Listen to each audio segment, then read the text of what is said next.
Welcome to our one and all leadership group hierarchy meeting. Give it up to our host this evening, Nathan Ireton.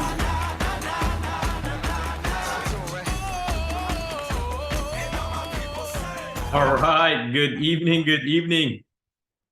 How you guys doing? Great. Great. Good. It's good to be with y'all this evening. So Friday Night Lights. I know Monica knows this, but you know we're big on sports, and I love sports. And how many of you guys have ever gotten that Friday night feeling? Right? Some of us, that Friday night feeling because of the weekend is here. And just like most of society, right? They live for the weekends. And they look forward, right? That's why the terminology of hump day, right? As they look forward, it's hump day because they look forward, the very thing they look forward to all week is so they could get to Friday and Saturday. But I've gotten in business that the most crucial part is I don't mind getting after it. You know, one of the things I wanted to, when I came across this opportunity, is I wanted to do everything opposite of what everybody else is doing. And so most people get away on the weekends. I wanted to bust it and get after it on the weekends so that I could choose to take a day off anytime during the week, whether it be a Wednesday or a Thursday, right? And the neat thing is we have the business platform where we can do that. And so Friday night, and I appreciate you guys spending your Friday evening here with us. And my outcome, you know, my outcome here today is, it's not enough for me. It's not enough.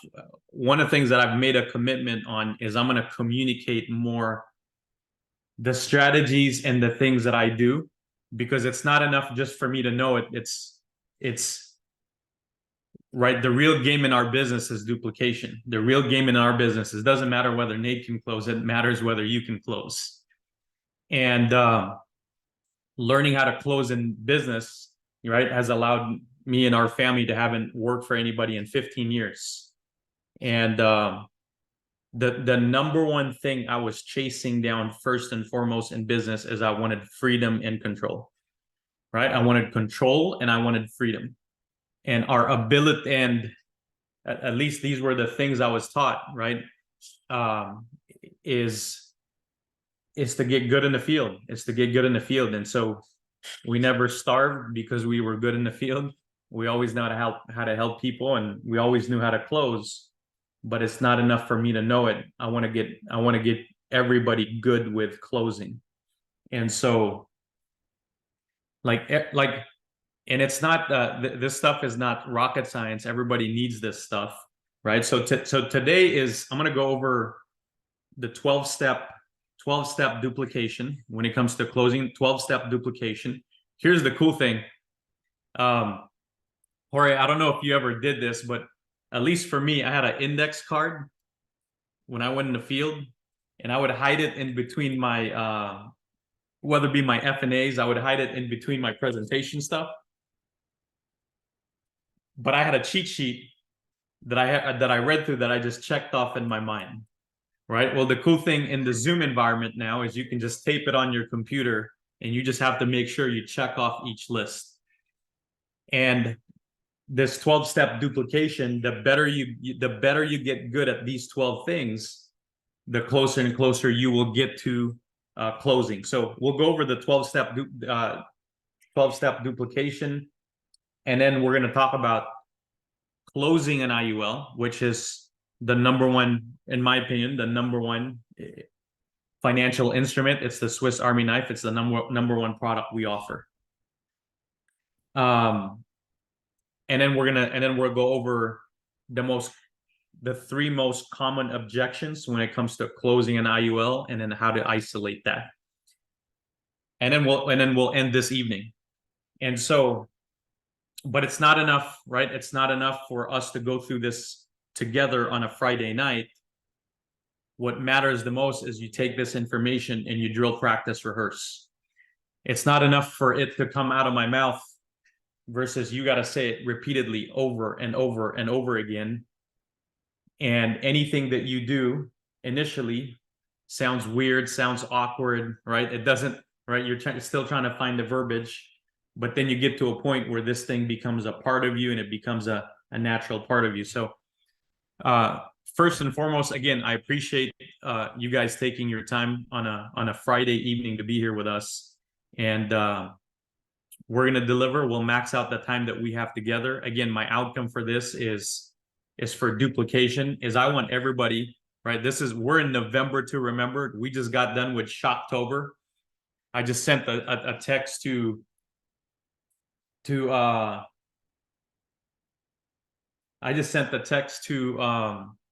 Dan, Steve, right, the field cabinet and the synergy team, right? I said that Team Alliance, which is Steve Haig and all of us.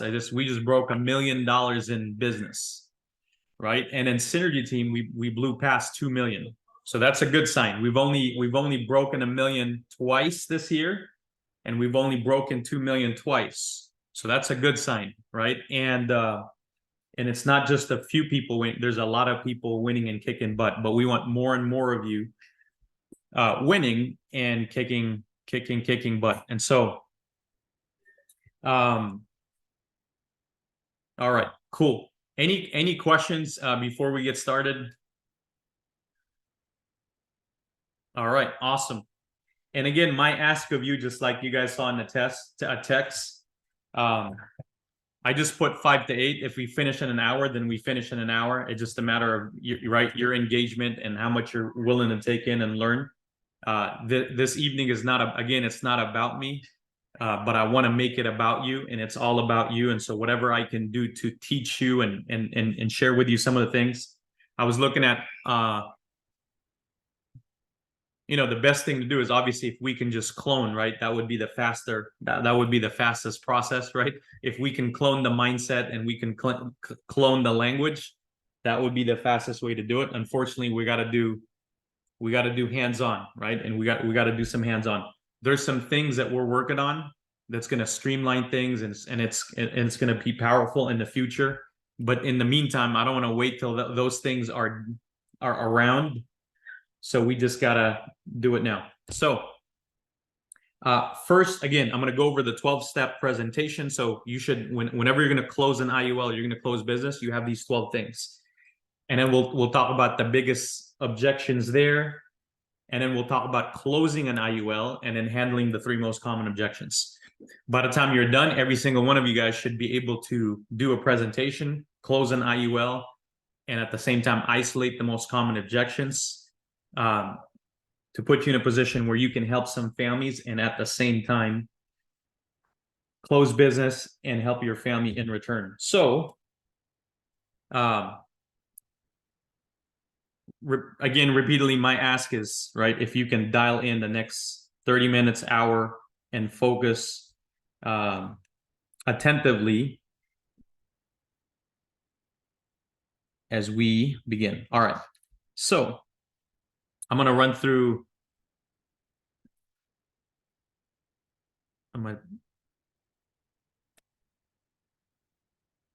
All right. So step 1, right? So step 1. So this would be, I did this a couple meetings, several months ago, I believe, but this is the 12-step duplication in a presentation. And you can miss 1 or 2.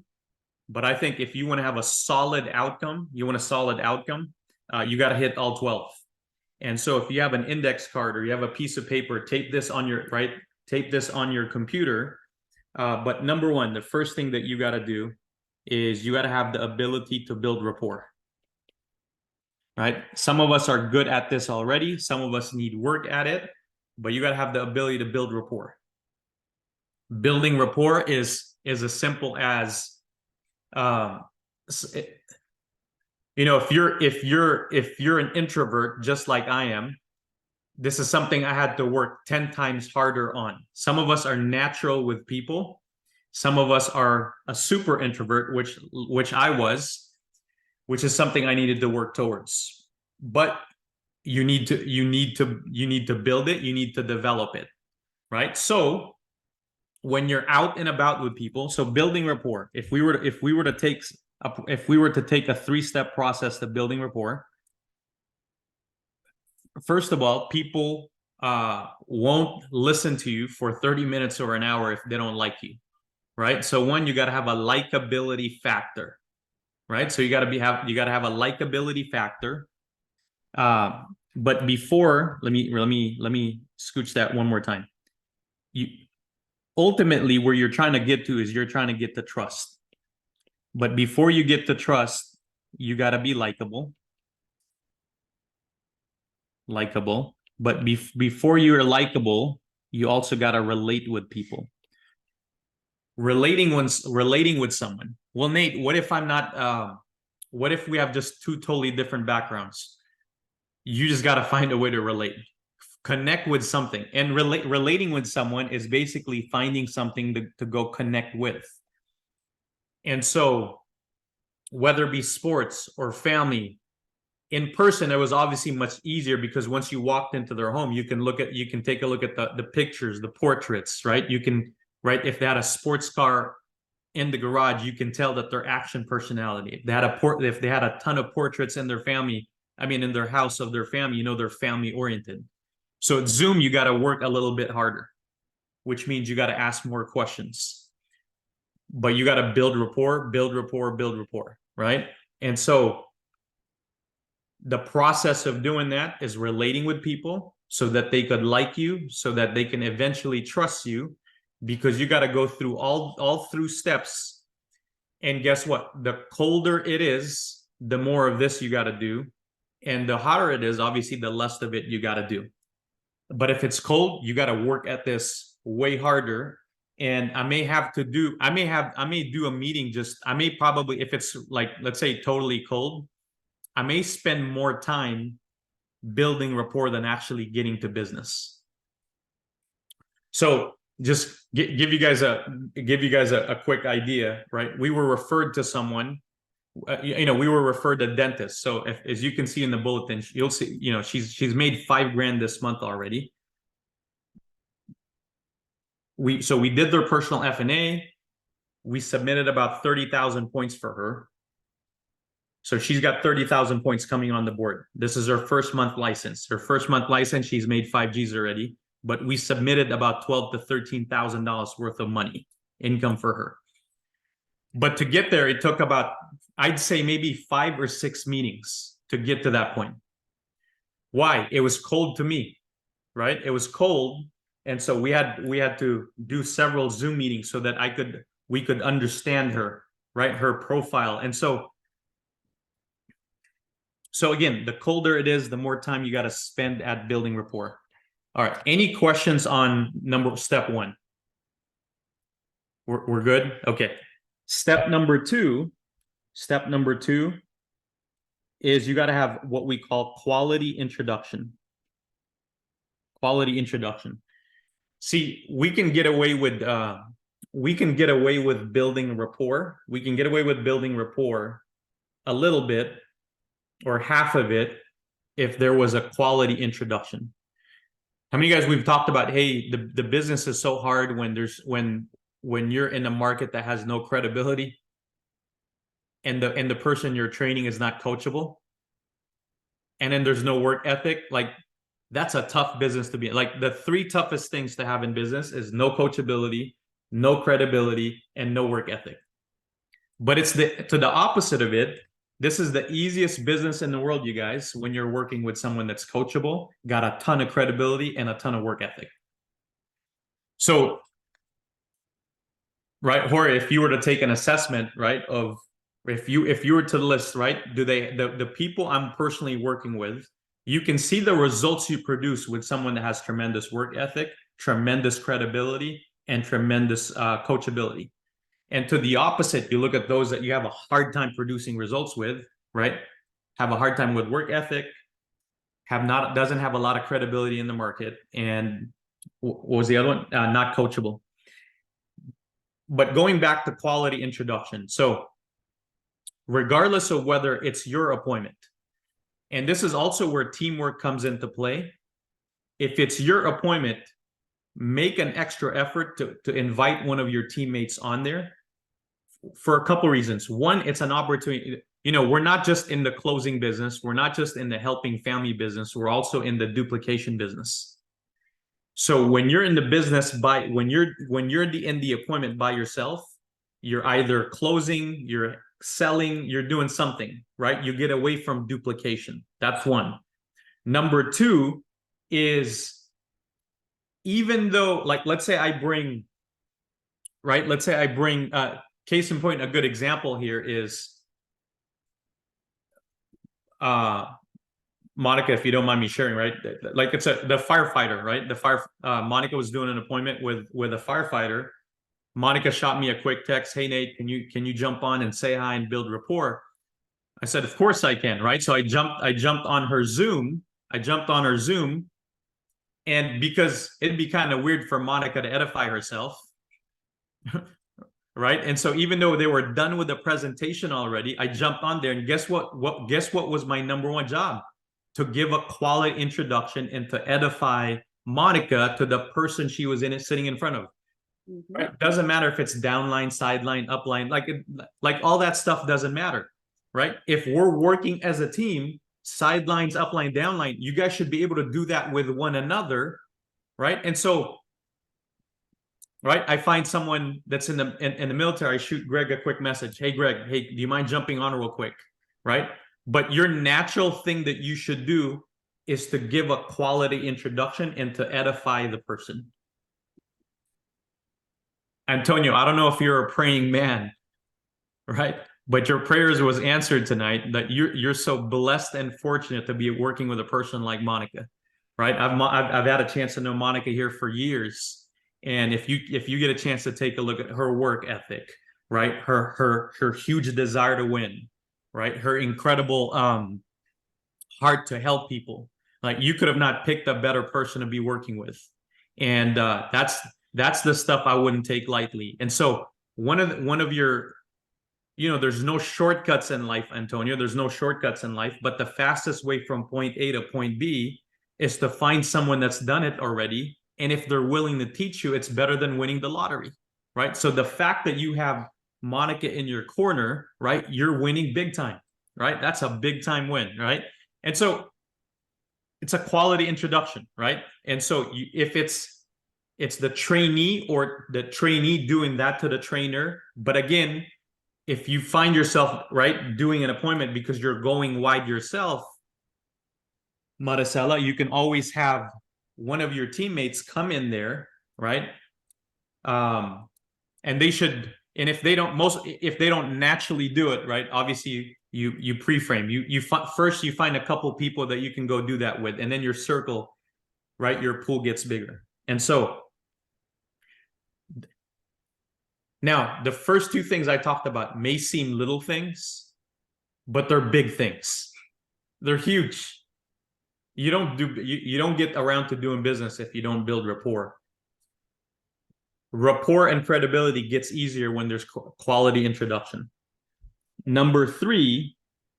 And Nate, I was going to say on that point you just made, remember I shared with you that he was he was excited, but when he saw another man, I think that was like, you know, that's been in the business as long as you have, that was really a plus, because he was smiling, you know.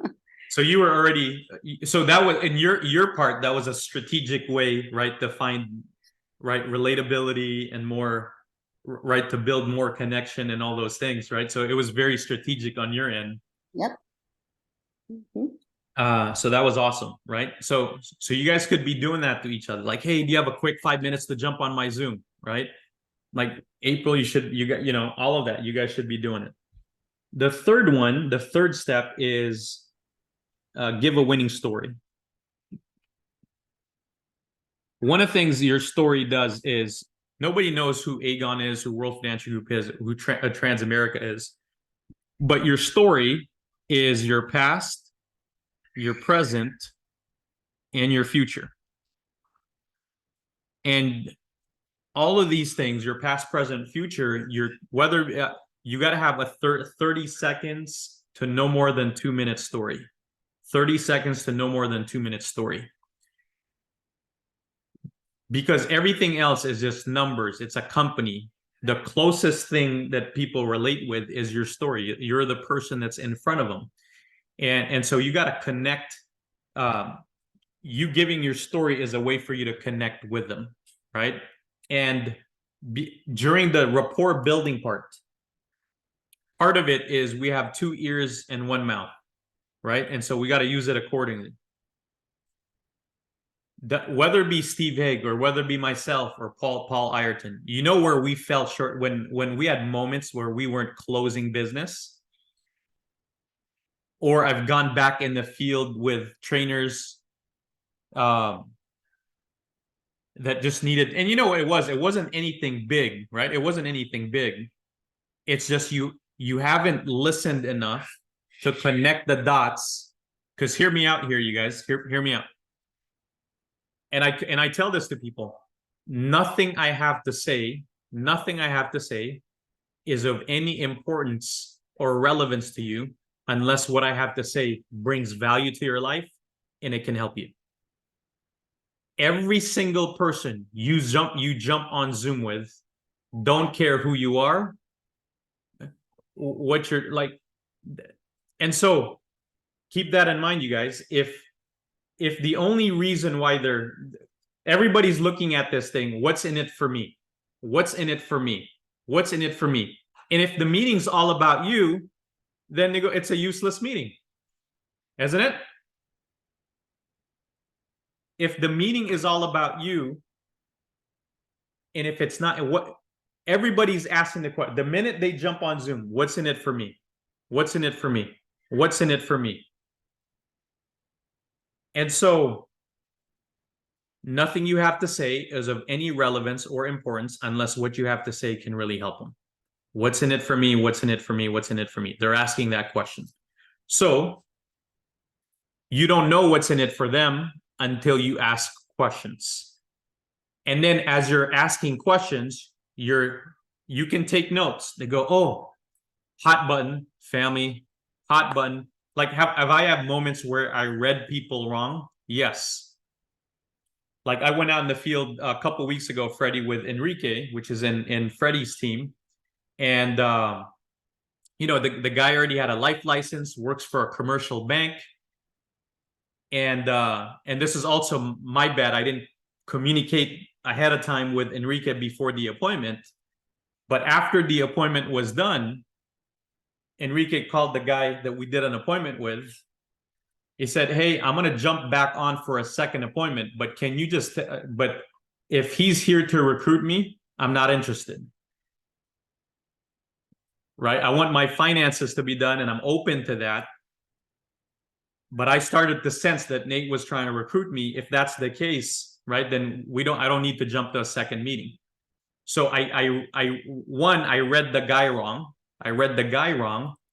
And so when we jump back for a second appointment, I addressed it right away. Hey, Bo, by the way, by no means am I trying to recruit you if you're happy with where you're at right now. I just wasn't clear as to what we were meeting about.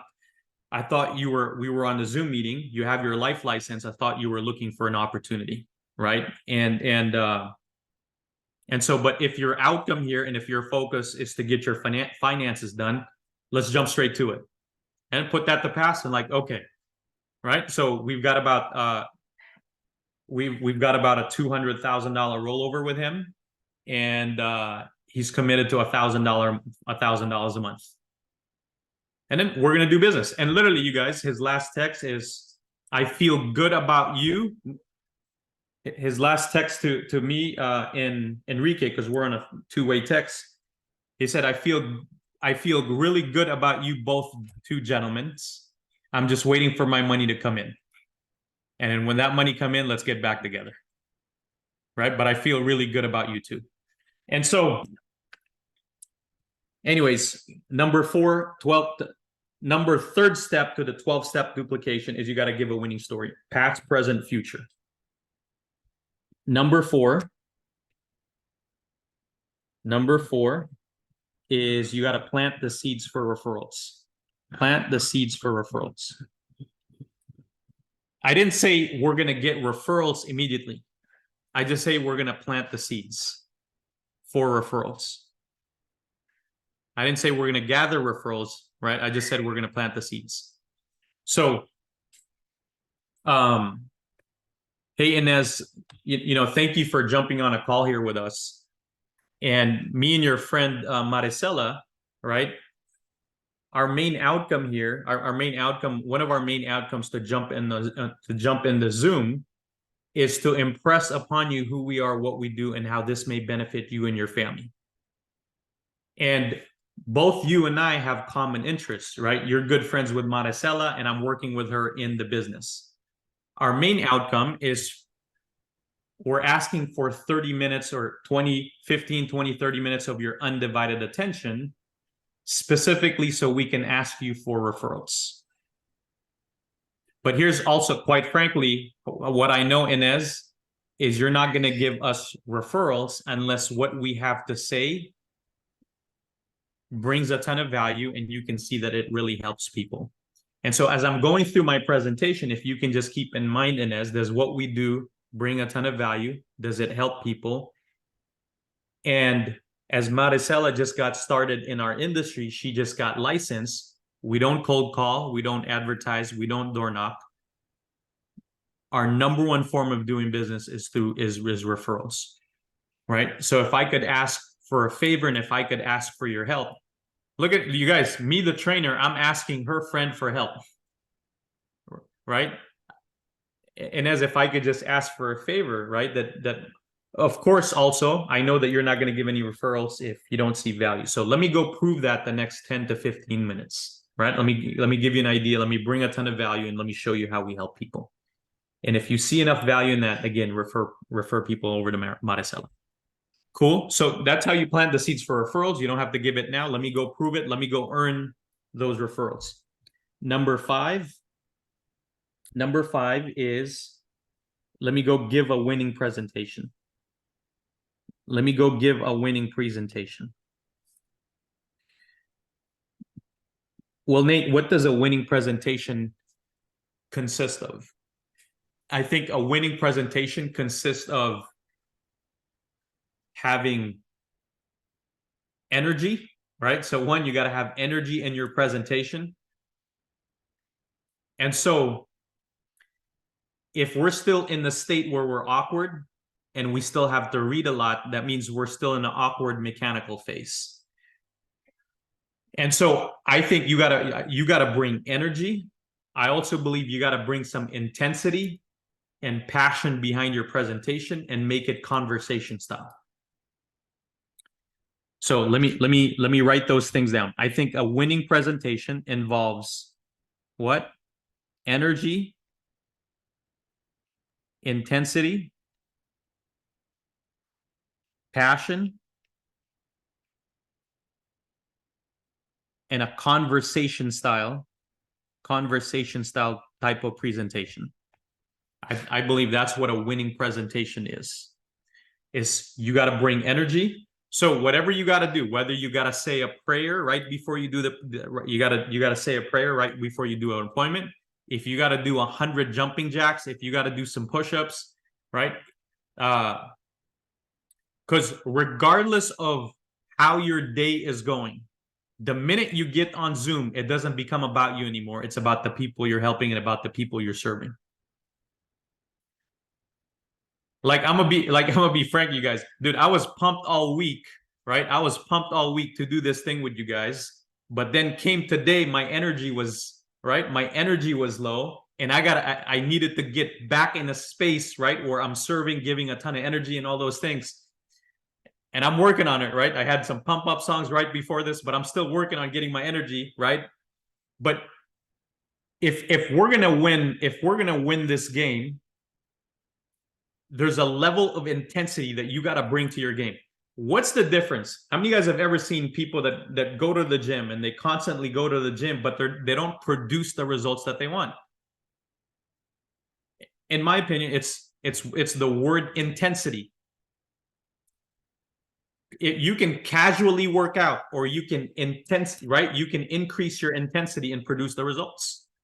Same thing in business, you guys, right? Same thing in your presentations. You can be very casual at this, or you can increase your intensity. Just increasing your intensity produces results. Dude, you guys, I saw it with Rich Stoll. He's 70 years old, right? We're having a one-on-one session with Rich. It's me and Precious with Rich Stoll. And I thought he was talking to 100 people, right? Just his intensity and his passion for what he did was so high. No wonder he's 70 years old, over 40 years in the game, still loving it, still loving the grind. He said, this is the stuff that fires me up, right? And so, all right, I think I beat that pretty hard, right? And so give a winning presentation, energy, intensity, passion. Number 6. The first five here, these are all intangibles. These are all intangibles. These are the things that you don't see that you just have to deliver on, right? The art, there's art in, right, planting the seeds for referrals and giving a winning story and quality introduction, right? These are all intangibles. The next 5 I'm going to go over are all tangibles. So if I don't want to be a professional visitor, I got to do number 6. Number 6 is I got to get good at collecting financial data. Whether it's formally or informally. It could informally could mean, right? Do you have a 401k? Right? It could be as simple as that question, right? Do you have a retirement plan at work? There's many different ways to find out whether or not they have an existing retirement plan. Do you have a 401k? Do you currently have a pension? Do you have a retirement plan at work? And if there isn't, guess what? I don't need to talk about fixed index annuities. Guess also what I don't need to talk about? The tax deferred, right? The farmer story, like, so there's things that you can eliminate from your presentation just by knowing who your audience is.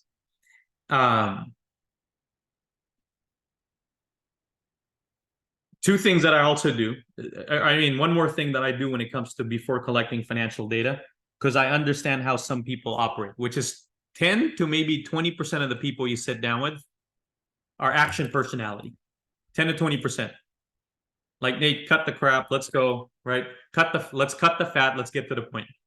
And so, and I don't know, and I don't want to assume, right? So on this part, I go, hey, there's 2 types of people I sit down with. How many guys have been in an appointment with me, and how many guys have heard me hear the story of the business owner that owns that he's in a coffin business? Yep. By the way, you guys can use the same thing. Hey, there's 2 types of people I sit down with. The first type of person I sit down with, let me give you an example. One of the gentlemen I sit down with is a business owner. He's in a coffin business. And he already knew what he wanted, right? He didn't want to go through all this stuff. He was very clear to what he wanted. And what he wanted is he wanted $2 million in 20 years. And so this business owner had 2 questions for me.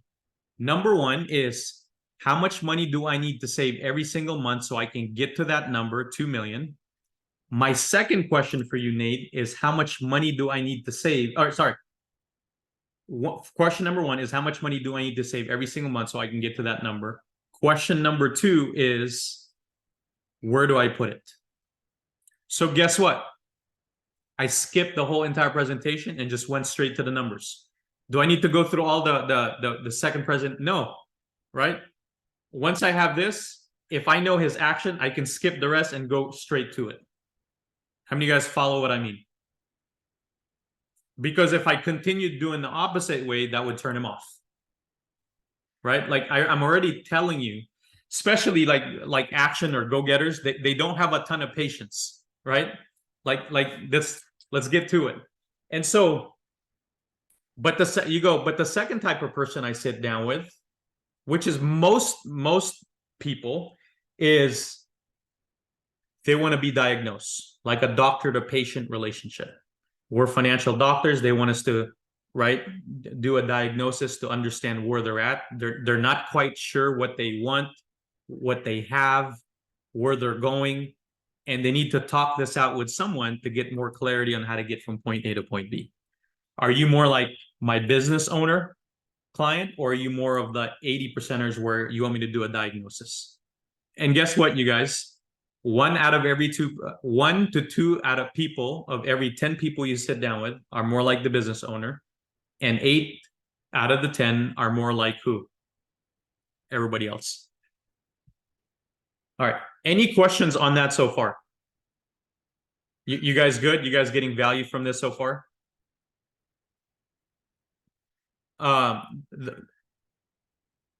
Okay. All right.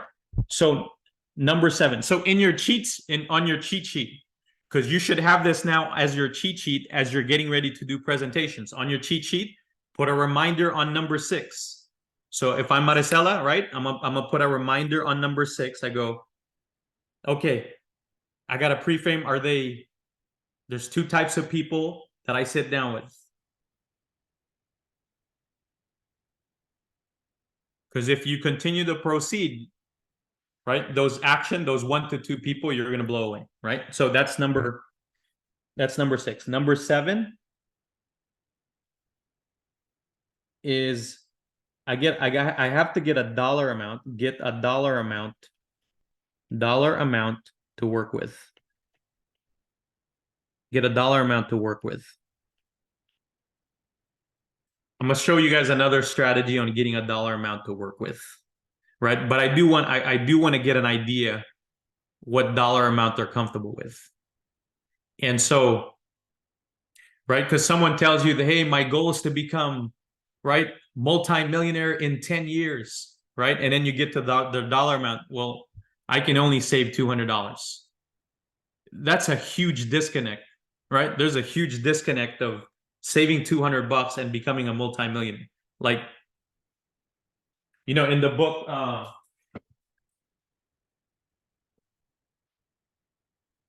177 Mental Toughness Secrets of the World Class by Steve Siebold, right? One of the things that he talks about in here is, and he's not demeaning middle class. He said it's middle class thinking. Middle class thinking, most of them are delusional. Middle class thinking is delusional. The subject of the reality is, they're very far from reality, right? And so most people want this, but they have no idea, right? They're in delusion of what it takes to actually get it. And so when it comes to getting a dollar amount, right? I go, hey, what's an easy number for you to save every single month? What's an easy number? What's an easy number, and what's a stretch number for you to save, right? So if easy is 200 and a stretch is 1,000, right? And then let's say somewhere in the middle is 600. The other thing you can use here on your notes, again, in the essence of time, I can go into this further depending on how many audience, but the story you can use for number 7 is 4 types of people we sit down with. All that basically means 4 types of people we sit down. There's 4 types of people we sit down with. The first type of person we sit down with, they save no money, right? They 0%, they're typically broke. Person number 2, which is average, which is 10%. Good is 15%, great is 25%. Which one are you? I obviously know the answer already because I collected their data. The reason why I don't get a dollar amount before collecting data, and the reason why I do it in this order, because I also want to know whether, you know, a lot of these questions is just getting into people's head and what people are thinking. When I'm collecting financial data, let's say I don't have this. Let's say I don't have this. Let's say you do, whether you do it paper or you do it online.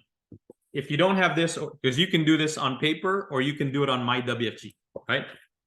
What is the bottom line of this? What is the bottom line of this? The bottom line of this is 4 things. Income versus expenses equals cash flow. Is it positive or is it negative? Got it? So first, the bottom line of this, the reason why I'm asking, do I really need to know what they spend for coffee and Starbucks? No. Do I really need to know all the intricacies and all the details? Yes. Some people love to give it. Some people love to ask for it. Right? I used to go through every line, you guys, about this stuff. But I come to realize, here's the bottom line. Am I sitting down with a saver or a spender? If they're a saver, then they have more cash flow. If they're a spender, they have less cash flow. Got it? So what solicits income versus expenses equals cash flow, positive or negative? So if I don't have this, off the cuff, right? Off the cuff, I can just ask, how much money do you make? What are your sources of income? Is it only one source, right? What do you make from work? What's your before or after tax income? Got it. So you get paid every 2 weeks. Got it. What's it look like every 2 weeks? 4 grand? Okay, so that's about 8 grand net. Okay, cool. What does your expenses look like? For expenses, you guys, there's 2 types of expenses. This is simple enough, you guys, right? How many of you guys, after me going over all of this stuff, how many of you guys still feel I can do this? All right, good. There's 2 types of expenses. There's what we call fixed expense, and there's what we call discretionary expense. What's the difference between those 2? Fixed expenses are committed to already. A mortgage payment is a commitment. You have a car payment, it's commitment. What is a discretionary expense? A discretionary expense is you have the discretion on how to spend the money. Right? So me and Greg were doing an appointment, right? The fixed expense was very minimal. Right? Was like 2 grand. The discretionary expense was like 5 grand. So what does that tell us? There's a lot of possibility, there's a lot of potential, but we know we got a spending problem. And we got to put enough value into this, whether if they're right willing to take some of this discretionary money to put it over towards your future, right? And so, all right. What else is this? Assets versus liabilities. Do they have more liabilities or do they have more assets? Assets minus liabilities equals net worth. Assets minus liabilities equals net worth. It's simple as that. So if I can figure out someone's income versus expenses, which helps me identify their cash flow, assets versus liabilities, right? It helps me identify their net worth and what we're working with. So if I had a piece of paper or I didn't have, again, an F&A or I'm lost and I'm collecting their financial data. So on number 6, put a parentheses on there too, right? Put income versus expenses equals cash flow. Assets versus liabilities equals net worth.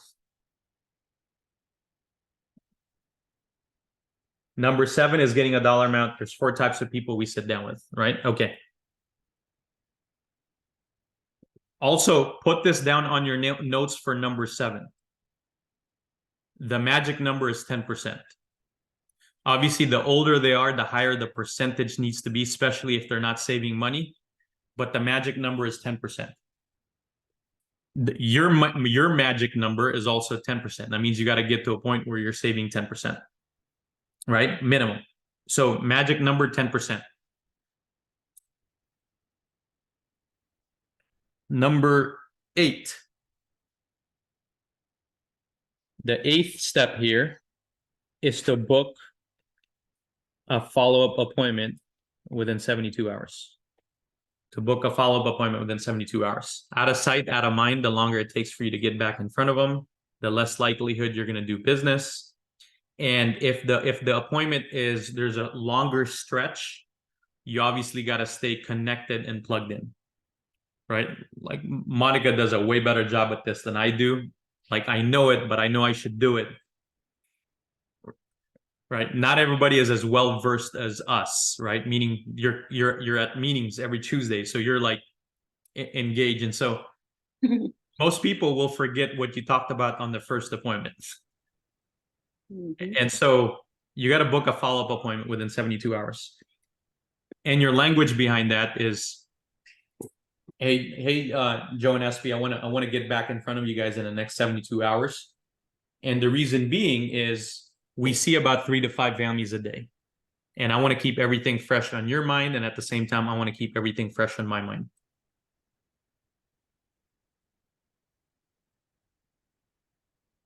So if I'm Greg, right, I should have that story like memorized in my head, right? Hey, Joe and SB, hey, I want to get back in front of you guys within 72 hours. Greg, I want to get back in front of you within 72 hours. The reason being is we see about 3 to 5 families a day. And I want to keep everything fresh on my mind. At the same time, I want to keep everything fresh on your mind. Today is Friday. The next 72 hours that's Saturday, Sunday, Monday. Of those next 3 days, which one's the best day for you? You guys got it? And as, hey, we our company policy is we sit back down within 72 hours. And the reason being is I want to keep everything fresh on my mind, and I want to keep everything fresh on your mind. Today is Friday. Let's get back together on Saturday, Sunday, or Monday. Which of those 3 days, right, works for you? I don't work on Sunday, so let's do Saturday or Monday, right? Which of those 2 days work good for you? All right, that's that. Number nine is get a commitment to do business. Get a commitment to do business. Get a commitment to do business. Get a commitment to do business. So Diana, if we put together a plan that's best for you and your family, you know that it helps you, you can see it benefits you and your family, you'll be the sole judge of it.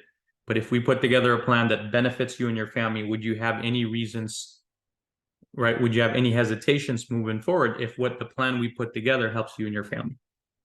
Right? You told me $200 is a number that you can set aside, right? Then we'll put together a plan based on 200 or 400 or 500. Okay, number 10 is I just got to reiterate referrals. I'm done giving a winning presentation already, right? So I just got to reiterate referrals. You go, hey, do you see the value that we give for families, right? I gave you some of the statistics, right? So reiterating referrals. Number 11 is pre-frame the next visit. Pre-frame the next visit. How many of you guys have reschedules? How many of you guys have a lot of reschedules from your first appointment to your second appointment? Right? That's because you got to bring more value to your second appointment. And you go, hey, right? So what is that? What does pre-framing your next visit look like? What does pre-framing your next visit look like? Hey, today, all today was about was first for us to give you an overview of who we are, what we do. And at the same time, for me to get to know you and understand what's important to you. The second visit is going to be about solutions. It's about us working together and putting together some solutions. You're going to get a chance to see some numbers, right? And if you thought this meeting was good, wait till you get a chance to see our second meeting. That's going to be incredible, right? Because we're gonna hone in and we're gonna put together a game plan on you becoming financially independent. We're going to put together a game plan on you becoming financially free. Can't wait for you to get a chance to see that. Cool. And then last number 12, the 12th step here is you got to pre-frame the opportunity. Pre-frame the opportunity. And again, this one, you're obviously feeling them out. Like the example I told you guys with Freddie's licensed agent, Enrique, I read it wrong. But you just have to read people. And so, pre-frame the opportunity. I said, if you sense dissatisfaction, if you sense that they don't have a shot at retirement, if you're looking at the numbers and they have no chance at all, and you go, hey, there's a 30-year game plan, or there's a game plan that you never become financially independent. The way things are going with you, I don't see it as a possibility. If you stuck with what you're doing. But here's the good news. I've got a game plan and a strategy within our business to actually help you do it within the next 5 to 10 years.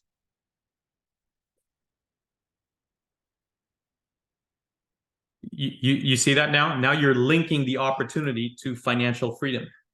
And if they stick with the plan and the map they're on right now, they're never going to get there. But if you link the opportunity, there's a chance that they could get it and make it happen now. Okay. Any questions on these 12 steps? Any questions? Any of the 12 steps you guys are not clear on?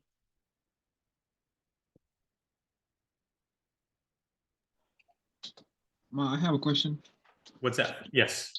So, from these two, like, which one would you say would be the most challenging? I know you're one of the best out there in the field, but which one would you feel would be more challenging, or it happens often when you're out in the field? Of these 12 things? Yes.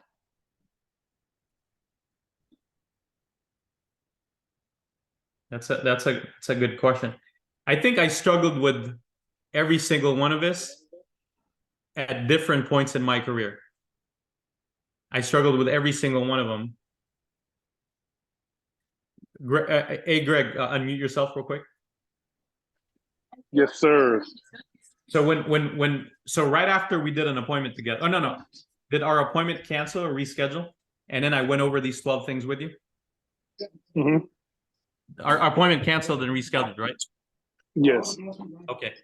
So our appointment canceled and rescheduled, and obviously my goal is to duplicate.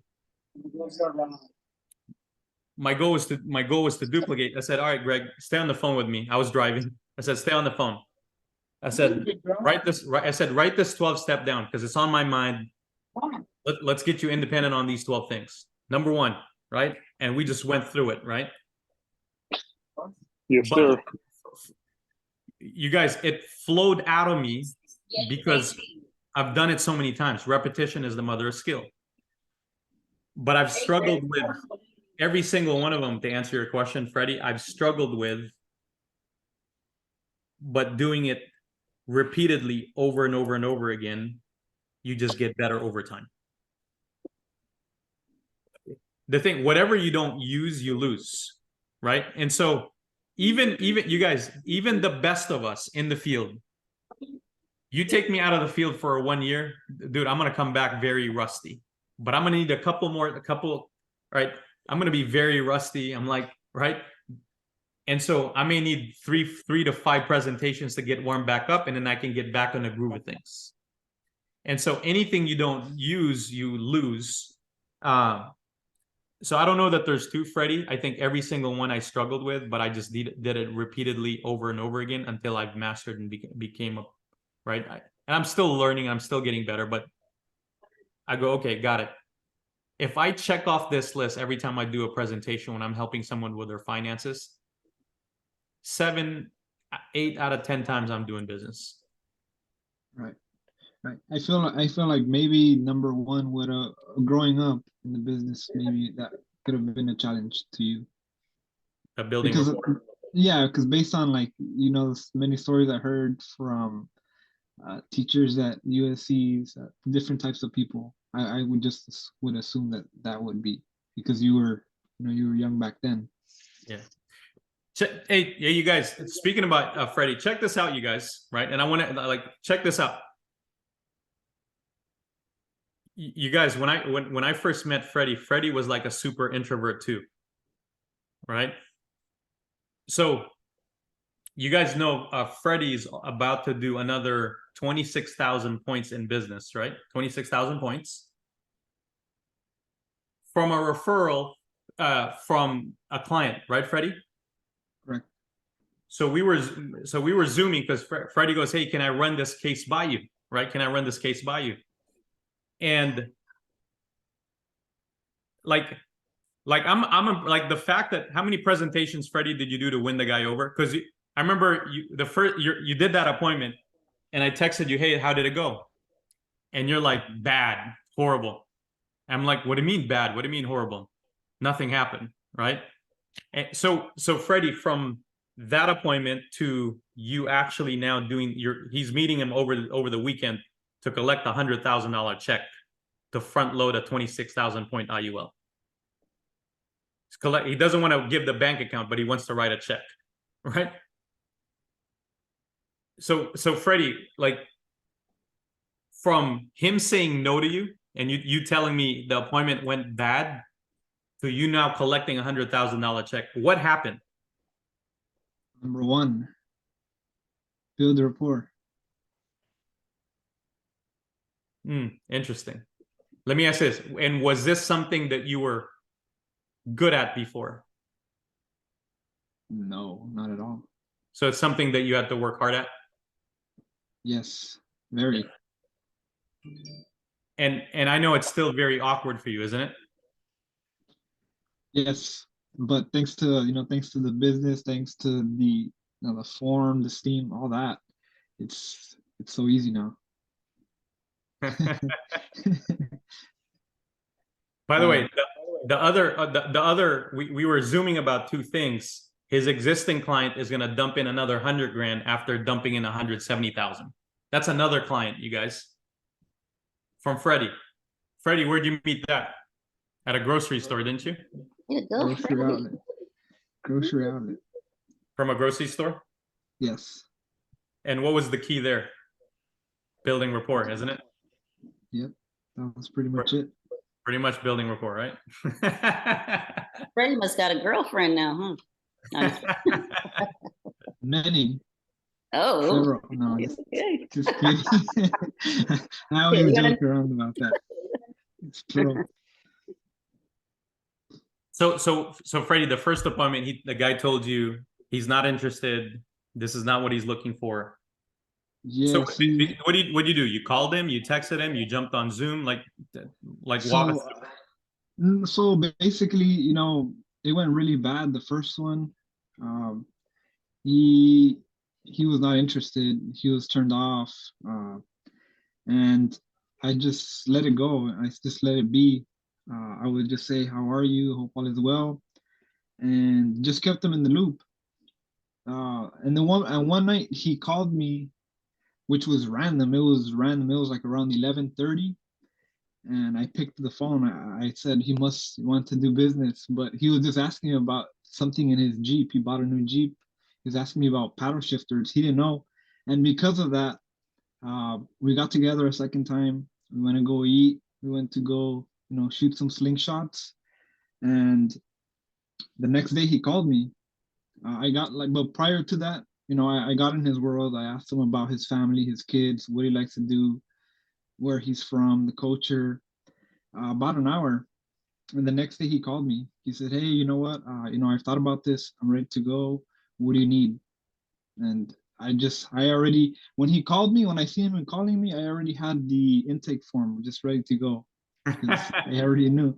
I asked for it, and he said, he gave me all the info, and then he said, we're meeting this weekend, so I can give you that check. That was pretty much it.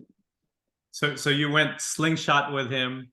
You asked other questions had nothing to do with business. No, nothing. It was just, I just didn't even bring that up again. We just having fun, eating, just talking about family. Correct. Yeah. So that was. But at the same time, when he was ready to do business, you were also ready. Yeah, I was ready. So whenever I see him calling, I'm always just find somewhere quiet or just ready for whatever questions he has. But that was pretty much it. So cool, Freddie. Great job, man. Incredible job. So I think you answered your own question on which of the 12 is the most important.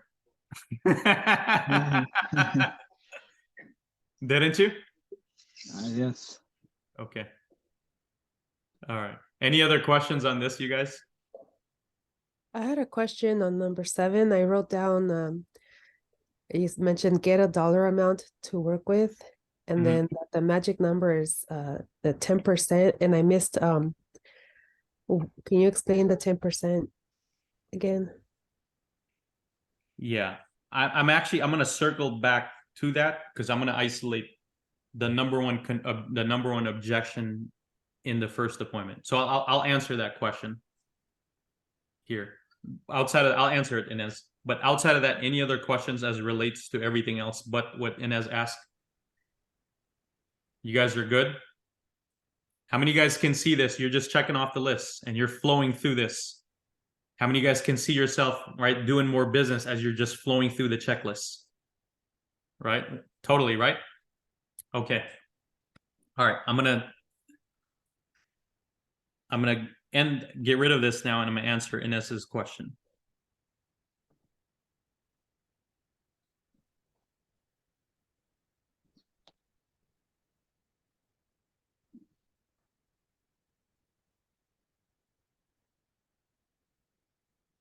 Well, I'm gonna okay.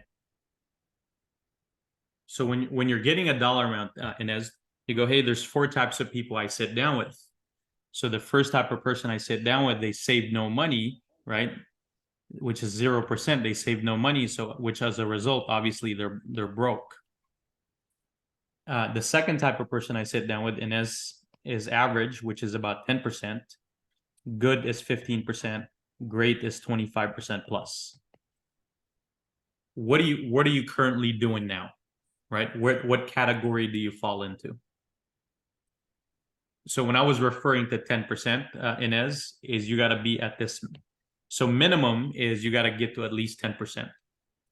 So let me tell you, the number one reason people don't save money, the number one reason, it's all it is. It has nothing to do with the dollars. Has nothing to do. The number one reason, it's not in their priority. It's not a priority of theirs. It's not a priority. In my opinion, every single person in America that has a job can at least save 10% of their income. You can't be afraid to inconvenience people when it's for their own good. You can either buy people's excuses or you can lead them. If you're a doctor, Inez, right? If you're a doctor and you're supposed to cure me, and I leave your office, I'm still the same, meaning I don't change my habits, I don't make any changes to my health. How effective are you as a doctor? Yeah, not at all. Not at all, right? So same thing now as a financial professional. If you're a financial doctor, if I come into your presence and you leave my presence and you still do the same thing financially, how effective are you as a financial professional?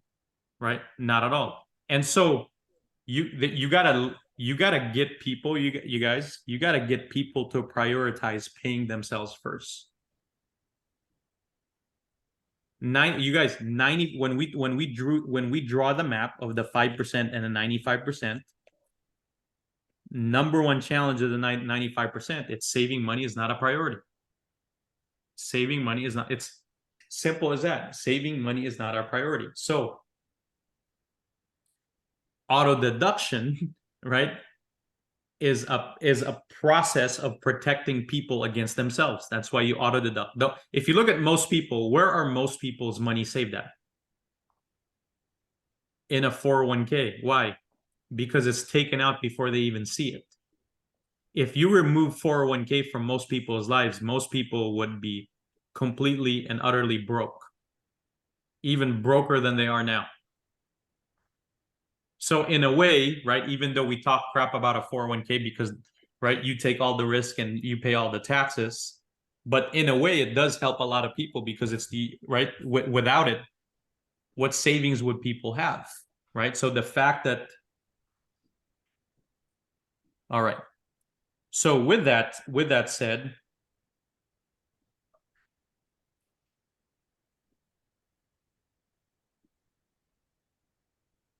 three, two, one.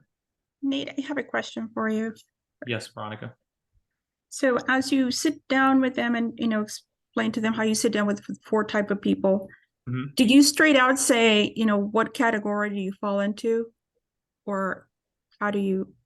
Correct. And you obviously know the answer already, right? Right. Because you collected their financial data before it. So you already know the answer. You just don't want to say anything because, so another tip, whatever you say, they can defend. But if you get them to say it, they own it. So you got to get people to own it. And can I just share something with Veronica there?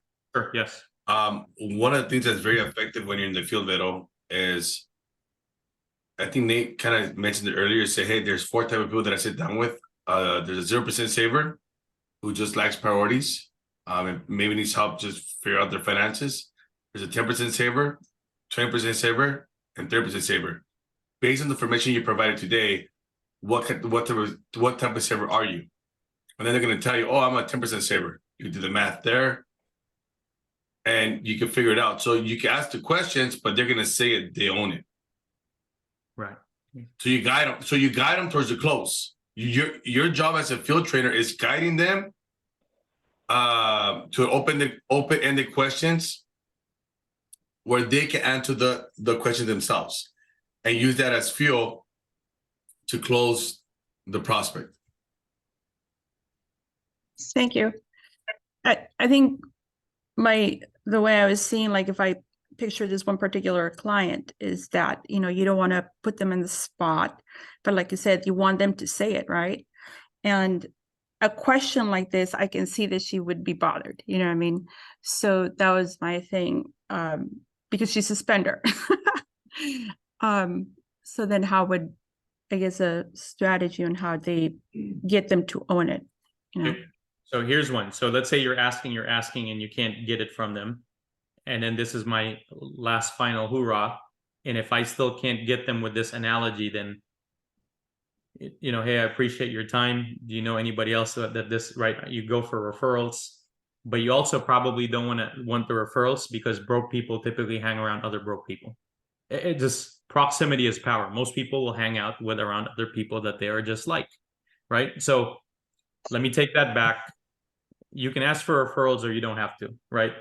Typically, if saving money is not their priority, I'll probably just exit the meeting, right? And you go, hey, feel free to call. I said, call me when you're ready. But apparently this is not, you know, this is not a time. The timing is off. You're not ready. When you're ready, when you want to change your future, call me. So, but this is my last hoorah before I exit that call. So number one objection people have in the first appointment is I don't have money or I can't save any money. Hey, Nate, do you mind if I add something real quick? Sure, go for it. So Veronica, one of the main things or one of the challenges that people have sometimes is not that people give you the objection, is sometimes we have that objection in our head. Sometimes we think that asking the question is going to offend them, or we think that asking us for a commitment is going to be bad for them. And before we even ask, like we hesitate on asking because we're making up a story in our own head. Like, oh, if I ask straight out, like, hey, how much money do you have in your bank? It's going to offend people. You know what I mean? And so a lot of the times is we're stopping ourselves from following the structure or what we're supposed to do because of the stories that we told ourselves before we even get to that appointment, or what we believe before on like asking for a commitment to do business with me, or asking for your information, or asking for your social security number. And we build all these stories that asking was the hardest part behind anything because of the stories we built. So you got to check to see if there's a story behind asking somebody like, hey, where do you fall in? If that's too direct for you, and if it's really true for everybody that is too direct, or if it's just a story that you're telling yourself that is not going to serve you. Yeah, totally get that. Thank you, Jorge. You're welcome. Awesome. So here's, you guys have seen this before, right? You can draw this on paper. You could simply draw this on paper, or you can draw what circles, right? And you go, hey, right? You can put a dollar sign in front of it before all the circles. And you can simply ask the question. I said, hey, does it seem like you're working for your family, or does it seem like you're working for all these people? It seems like you're working for all these people, right? And so the day you become wealthy, right, is the day you decide the key is to move your family from the back of the line all the way to the front of the line, where you got to pay yourself first. You don't spend your money and then whatever is left over is you decide to save. No, you decide on putting your family first You decide on a percentage, and that's how you get ahead in life. Always keeping your family at the back of the line will never, ever make you financially independent. The reality of your, and I'm like, Veronica, at the same time too, haven't I built a ton of rapport? Right? So I'm going to build a ton of rapport. I'm going to pour in my time. I'm going to bring passion and energy, intensity into my presentation. So haven't I given a lot energy wise? Yes, right? So as a trainer, I'm going to give a lot in the presentation. So therefore, at the end, when it comes to times like this, I can turn up the intensity. And you can't be afraid to ask or inconvenience people when you know it's for their own good.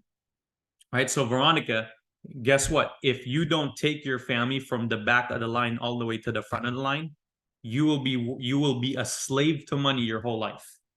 You will never stop working. By the way, Veronica, I'm just telling you this because obviously I care about your family, I care about you, and I want you to win. But if you continue on the, like, let me ask you, how's the last 10 years been for you? If the next 10 years is the same as the last 10 years, do you think things would change for you financially? So I'm telling you, I'm telling you. I know it seems like it's impossible right now, Veronica. But I see you have a car payment here. And because you wanted the car so bad, somehow you figured out how a $400 a month car payment was okay. And you made it work. It's the same thing. So we got to start with building the savings muscle, but we got to move your family to the front of the line. So 95% of people are broke because saving money is not their priority, and you got to isolate it, and you got to get across it. And some people you'll meet with that are already ready. I'm talking about if someone's not ready, or they say they want all these things, but then they're not willing to pay themselves first, right? All right. Any questions on this? You guys good? Okay. All right, let's talk about closing them. Let's talk about closing. Let's talk about closing an IUL. We went over the 12-step presentation, right? Those are all the things that we're going to do during the first appointment. The next thing I'm going to talk about is closing an IUL.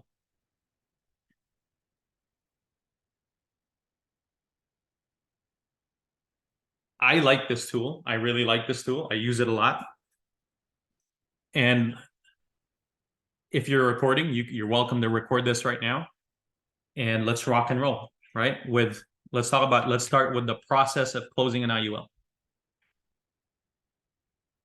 Nothing I have to say is of any importance unless it's what? It's of importance to them and it's of relevance to them. So, Kyle, has anybody ever talked to you about financial, what your FIN number is? Do you know what your FIN number is? Has anybody ever brought this up to you? So, likelihood the answer is what? No. No, I don't know. Yeah. So you guys, you got to know this and you got to get good at this part. I think this part is really crucial because when you're designing an IUL, you're connecting it with their financial freedom number. Let me repeat myself. When you're designing their IUL, you're going to connect it with their financial freedom number. That's being strategic with how you're doing things. That's the difference between you closing 5,000 points versus you doing 20,000 points.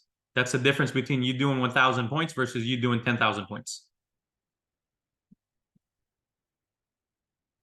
So you ever talked about what your FIN number is? So the reason why most people in America, when they think of retirement, what do they think of? They think of an age. And why do they think of an age? You notice I'm conversating with you. I'm asking you questions, but I'm trying to make a point. Am I not? All right. And so why do most people think of retirement as an age? Because of Social Security is age driven. Every single retirement plan is age driven. Your pension plan is age driven. But here's what I found out, April. financial independence is not so much about age, but it's about a number. What's that number? So let me explain what that is. April, if I was to cut a check to you every single month, and this check is what you call, you don't have to work for this money. You don't have to work for this dollars. But if I was to cut you a check every single month, how much would that check be? You would consider you and your family free? Let's just say, let's just say 5,000. Right? So let's say $5,000. So if the number is 5,000, conservatively, right? I know that's a 6% return on $1 million. So a 6% return is $5,000. So simple math, you guys, for every million is $5,000. So if you want $10,000 a month in passive income, I need 2 million. If somebody goes, I need 15,000, I need 20,000, then I need what? 4 million. So simple math is it's $5,000 of passive income per every million. So April, the question is, do you have $1 million right now? You ever heard the saying, the goose that lays the golden eggs? Well, the goose that's gonna lay you a $5,000 check every single month is $1 million. And if you don't have it, let me ask you another question, is what's your game plan and your strategy to acquire $1 million?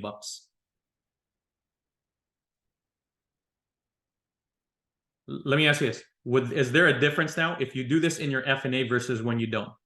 Is there a huge, or you can run quotes. Hey, let me run you a term quote. Let me run you an IUL quote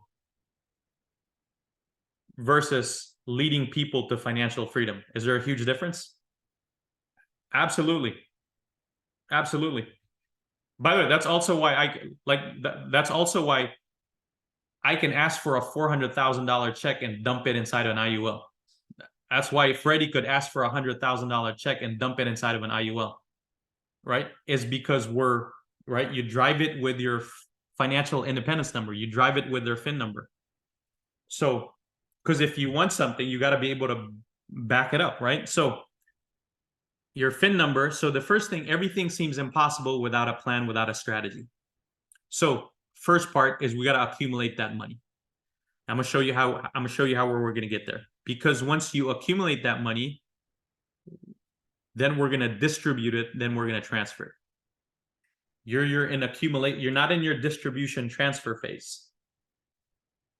You guys get all that, right? Distribution is when you start living off that money, and then when you pass away, you transfer that from one generation. So this one analogy, all the stages of your life are in one analogy: accumulation, distribution, transfer. Accumulation, distribution, transfer. What phase are you in right now? If you're in accumulation phase, do we have 5 years, 10 years, 15 years, 20 years? How much time do we have to hit the number? Same thing like that business owner, right? He was very specific. I want $2 million in 20 years. I have 2 questions for you. How much money do I need to save every single month so I can hit that number? And number 2 is, where do I put the money? 2 phenomenal questions, right? A person that knows what they want and asked me two great questions. You guys, if every single person we sat down with asked us those questions, they knew what they want and asked us those 2 questions, we don't need to do F&As. We don't need to do any of these presentations. We just go straight to the point. We go straight to the illustration. The reason why we go through all this stuff is because 90% of people don't know what they want, don't know what their target is, don't know what their FIN number is. But if every single person we sat down with is like that business owner, we can cut the fat and get right to it. We go straight to the illustration. You guys follow me? But the fact that most people don't is the reason why we got to do all this stuff. And I'm doing this just to add visual effect. So April, you think it's impossible to get there until you have a plan, until you have a strategy. First thing that we got to do is you got to get a better return on your money. You work hard for your money. It's about time. It's about darn time we get your money to work hard for you. It's okay to increase your passion and intensity here, right? Like you guys, you're about to create a plan to help someone become a millionaire, right? Now, after you create a plan, designed it for them, it's up to them whether they implement it. You're obviously going to help lead them there. So April, up to this point, everything just seemed impossible until now. Number one, if we're going to hit our number, if we're going to hit our FIN number, you got to get a better return on your money. You got to get your money to work hard for you. See, the difference of getting a 1% return versus a 10% is very different, right? We talked about the concept of compound interest and the rule of 72 and the power of time. And so how many doubles do you have left? If you got 20 years and if you're getting a 10% return, we got 3 doubles. We got 3 doubles left. The younger you are, obviously, the more doubles you have left. So number one, if we're gonna hit the target, we got to get a better return on our money. Number two, if we're gonna hit our target, we got to eliminate risk from getting there. See, you can get to your number. I doubt that you'll get there using the fixed way. You can get there doing the variable way, but we have no control over that. I have no control over what the stock market does. I have no control over what the it can go up and down, up and down, up and down. If I'm just timing it where I retire when the market's up, good for me. But if I retire when the market's down, bad for me.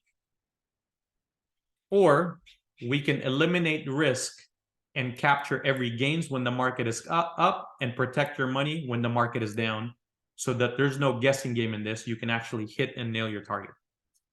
Does that sound better, April?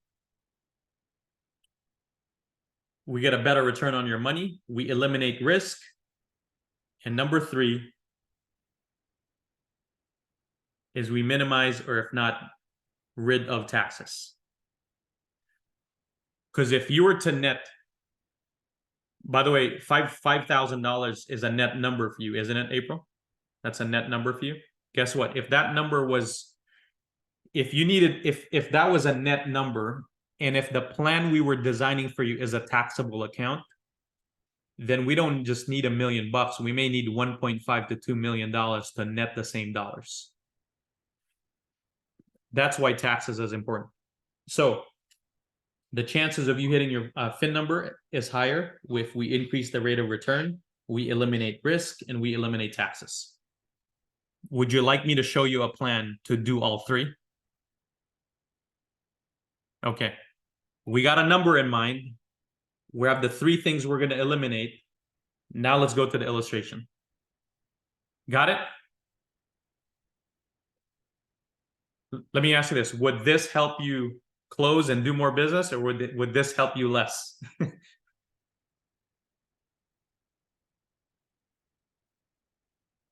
More. Help you more, right? Obviously. So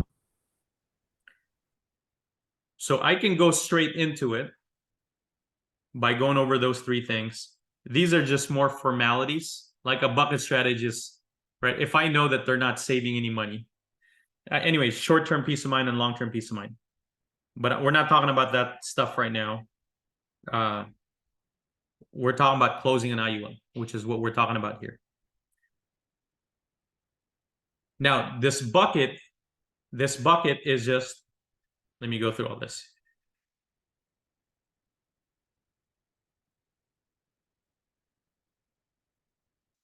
This for me is a visual, right? This for me is a visual.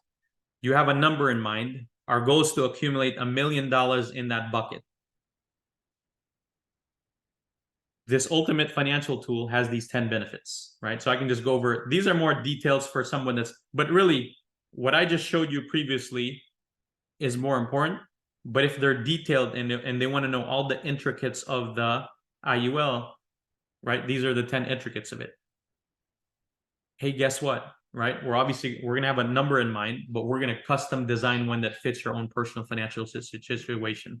Whatever money we put inside the account, the money grows. It's also safe. It also has flexibility. What does that mean? That we can decrease the policy. I'm going to show you guys something here too. I'm going to show you guys some live statements and all that stuff. Flexibility, like I'm getting ready to call one of my clients to decrease his coverage amount by 20% because I'm starting to see less and less that the insurance is of less value. He's not putting as much money into it anyways. I want to maximize the dollars he has inside of him. And the guy's 67 or 7 years old. 67 years old. He's got about $240,000 in his IUL. He's 67 years old. Right? And he has other assets. So it's flexible. I can decrease the policy, do all those things, increase, decrease my contributions. Tax-free distributions, I can take money out of my policy and it never gets reported to the IRS, right? You guys know all this stuff now. Now, depending who I'm sitting down with, if I'm sitting down with a parent,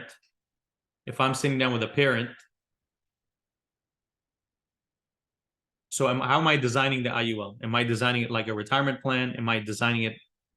Let's say they came to you, their FIN number is not really what their outcome, but it's more protection focused. Then I don't need to do the FIN number. You guys follow me? If they go, hey, life insurance and estate planning is the most important thing, then the FIN number I just showed you guys becomes irrelevant. That the FIN number becomes if number one, the LERP strategy is the number one most important thing to them.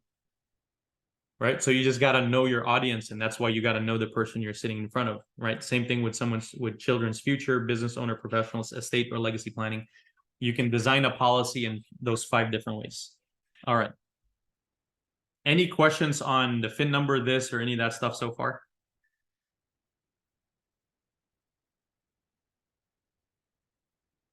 Any questions on that?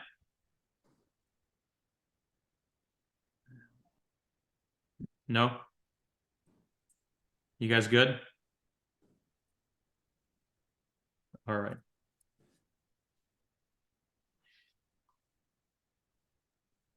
Let me bring up a quick case to you guys real quick. I have a question, Nate. Can you hear me? Yes. So 1 million tends to be like a number that, at least during the calls, it's a number to aim for. Is that a number we're just kind of generalizing, or like it sounds good? Like what if someone really doesn't know their number? Is it based upon like their general expenses to give them an idea to work toward? Correct, because you've already collected all their financial data, so you kind of have an idea how much they make and how much money they need. You can also make suggestions based on the gathering of the data, right? So it just tells me, I think what the average income in America is about $5,000, and so $5,000 it's a number to throw in there just because I think it's an average number for most people, right? I think, but no, you can. Yes, that's more of a generalization, but you can get specifics. You can get specific based on what their numbers are at, based on the financial data that you collect. Thank Hey, you. Nate, can I ask you another question? Sure, yeah. One of the challenges that I've had with the financial independence number Yeah. is I'm able to get that financial independence number, and I get a lot of people to tell me, yeah, I would love to have $5,000-$10,000 a month Yeah. coming in as income, and by age 65 or whatever.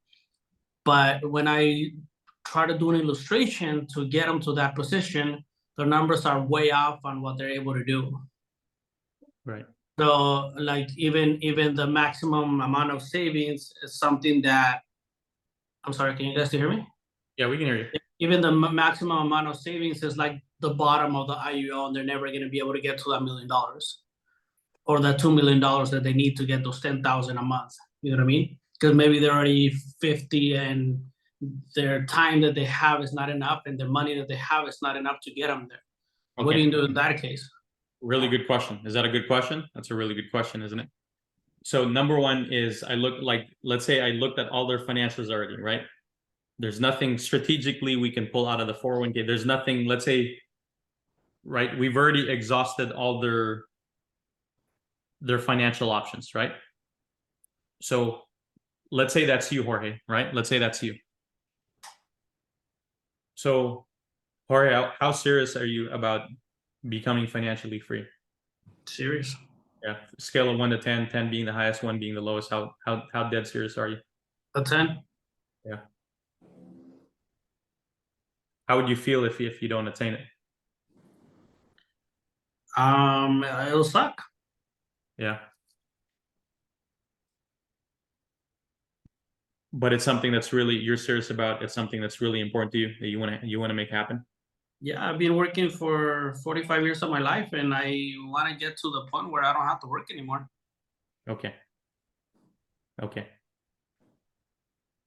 And Jorge, I want to help you get there, right? Obviously, based on the numbers, right? This seems like a pie in the sky goal, based on where you're at, how much you've saved in the current situation at hand.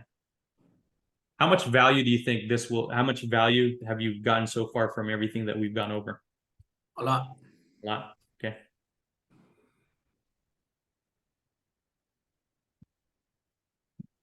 Now, can you see yourself helping other people with this?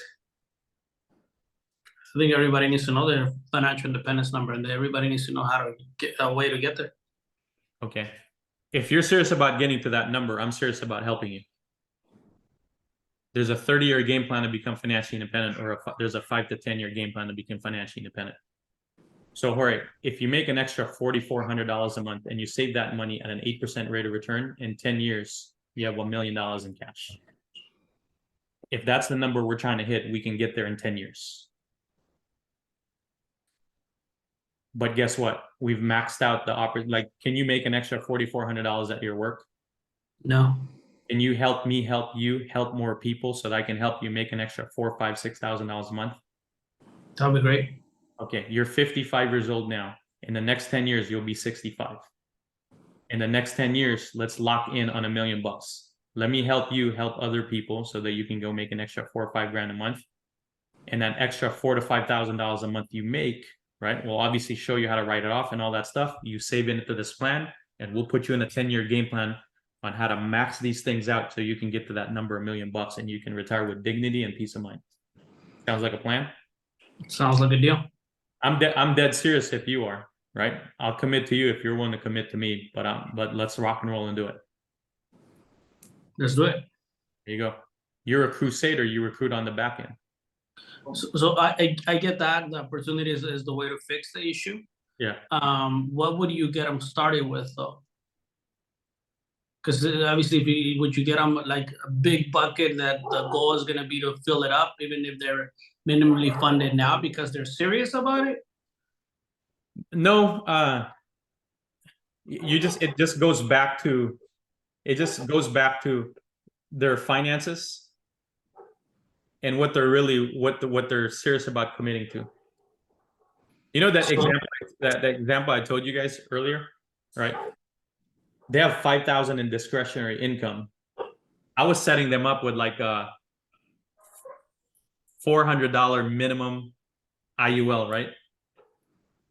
But something happened in this process where they were like serious, right? Like I set them up like with a small policy, and then they came back at me. I was already in underwriting. I already submitted it. They go, Nate, I want $1 million.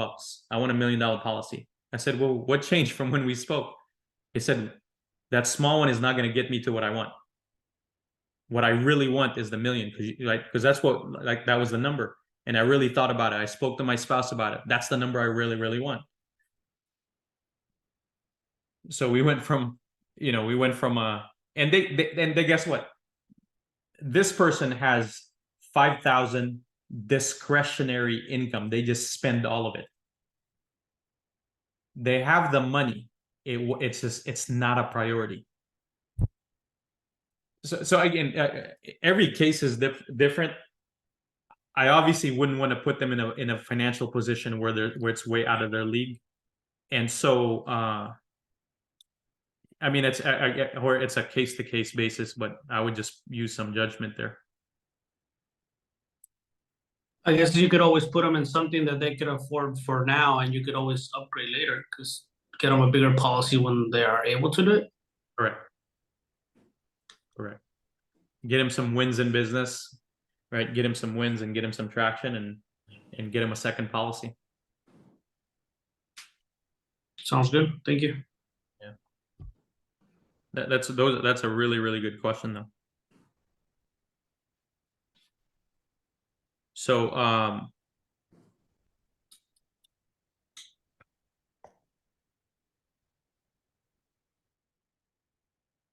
so here's some flexibility. And part of the reason I'm just showing this is to kind of just give you guys some confidence, right, about what we do and some beliefs about what we do.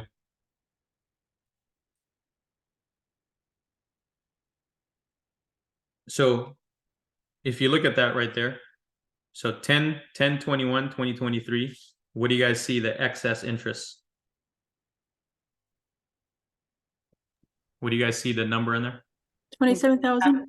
27,000. So what excess interest means, it's excess of the 0.75, right? So it's excess of the 0.75. So the 0.75 is not included in that 27,000. So the client made 14% in interest. right? So 14% interest. Prior October, right? Prior October, did they make any money? No, right? So 2022 was a negative year, wasn't it? So 2022 was a negative year. And in this year, he made 14% interest. So if you take a 14% return plus 0.75% last year, and you add those two numbers together and you divide it by 2, what do you have? 7 something. 7 something. So 7, that's why we say 7% average, don't we? So getting a 7% average with 0 risk, tax-free, is like getting 10% taxable, right? So $27,000 in interest. Now, going back to flexibility, you also see here that he's obviously made enough money that year to eliminate cost of insurance. Cost of insurance is about $1,000 a month. That's $12,000 a year. He's made about $29,000 in interest, right? And so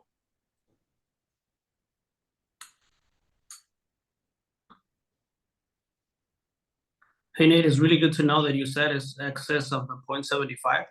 Because I had that question once where we were going over a statement and they're like, well, if it's guaranteeing me a 0.75, why am I not seeing at least that here? It's not showing any interest at all. yeah, it only shows on the statement, but not on, because excess interest is only what shows up there. So it's anything over the 0.75. Correct. Yep. So if you look at his account here, right? As he's sick, you guys, he's 67 years old. Through his monthly contributions and all the money, right? He's accumulated 243,000. He's got $500,000 of coverage. And so he's also got other monies. He's got 2 annuities with me. And so this is part of you guys. So we get what you call renewals for 10 years. So when you write an IUL, you get renewals for 10 years. What does that mean? Every time they renew that account, you get paid for 10 years, right? Year 2, 3, 4, 5, all the way up to 10 years. You get an upfront commission, but then you get 10 years. So every time it renews, you get paid again. It's obviously nothing as big as your first initial check, right? But it's just good habit to stay on top of these things for your clients, right? So, and I got hundreds and hundreds and hundreds, right? So it's harder to keep track. And some of them I fall short on. Some of them I mess up on, right? But I'm calling them back and you go, hey, I want to restructure your policy. You can reduce this by 20%. So I'll probably reduce. So instead of paying $1,000 a month, we drive it to $800 a month in costs. And then if he's not, let's say he's done putting away money in this account, I can continue reducing the coverage amount. So I can reduce the costs so that the 243,000, right, can not only be preserved, but also grow and not have cost of insurance eat it up. You guys follow me? Yes. And then guess what? It's just good business. And then you get more referrals, right? And then you get referrals and you stay on top of them and you'll become the financial professional for their whole family, right? That just... So, quick question. Yeah. Ready. So is it 20% that you can reduce it, or is it 25 grand after 3 years? 20%. You can reduce it by 20% after 3 years, every year by 20%. He's had the account since 2019. So yeah, we're over 3 years already. And for the renewals, it's 3% also of the excess premium. So no, excess premium is also, that's another one, excess premium. So like Freddie's gonna, on an existing client of his, they're dumping another 100 grand, 3% as excess premium. So there's an additional 3,000 points that's coming in for Freddie just from them dumping in 100 grand. That's excess premium, Freddie, that 3% excess premium is separate from renewals. Oh yeah. That's what I was confusing. Yeah, it's separate from renewals. So you get paid upfront, renewals, and excess premium on the same policy.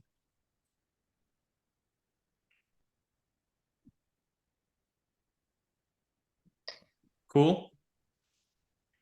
So, and then also, this is my point of contact for referrals, you guys, because the more people are in front of, the more you're in people's ear. Are we a bearer of good news, or are we a bearer of good news? So a lot of the policies that's been in place for 1 year, right? Obviously, if it's being funded, and it's good to look at these things, right? So I'm going to give this couple a call. It says, hey, by the way, great news, right? We just added, you made 27,000 plus the fix, so about $29,000 of interest in your account. It's about 14% return on your money with zero risk, no tax. Don't worry, nobody told the IRS about it, right? You can cash it in if you want to, but that money is in your account. You want to jump on Zoom to review it? You want to see it? I'm sure when you look at your statement, you'll see the money there. Cool. So it's a way to, like, you're a bearer of good news. You guys, I've gotten so many referrals just by reporting good news to my clients.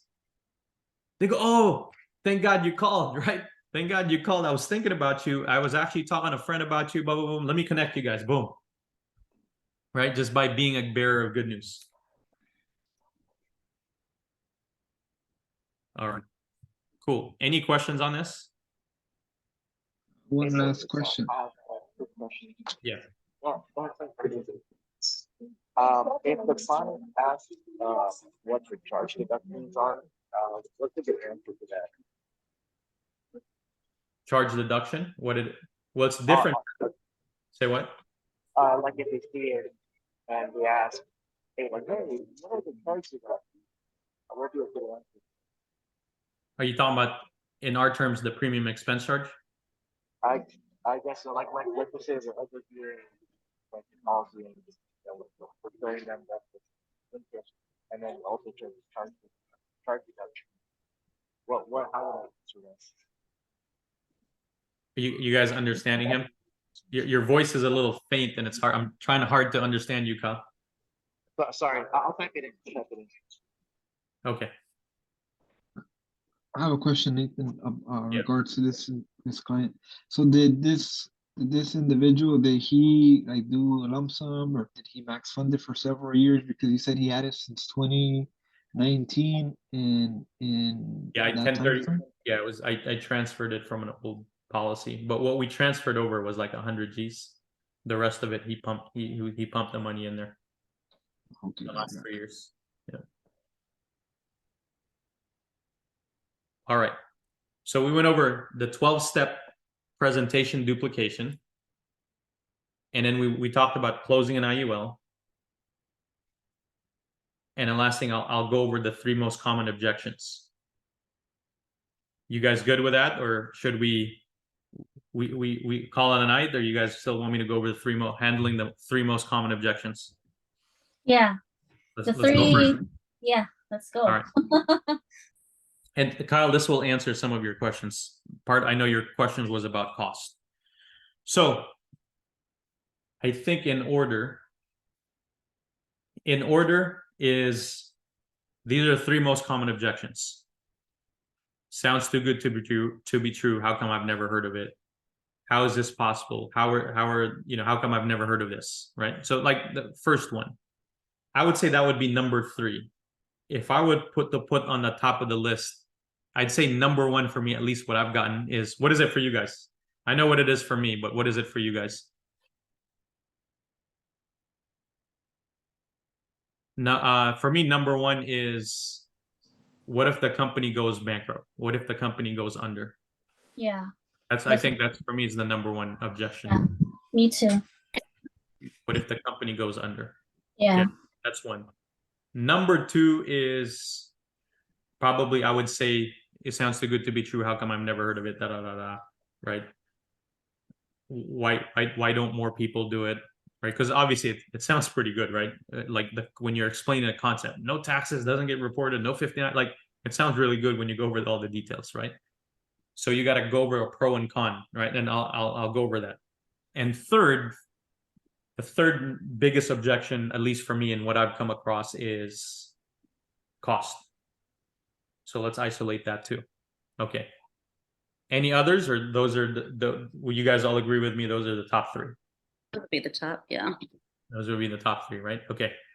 So let's go over the second one, which is probably the most simplest one to overcome.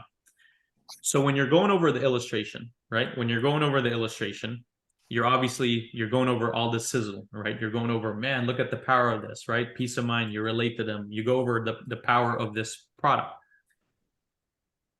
After you go over all the sizzle,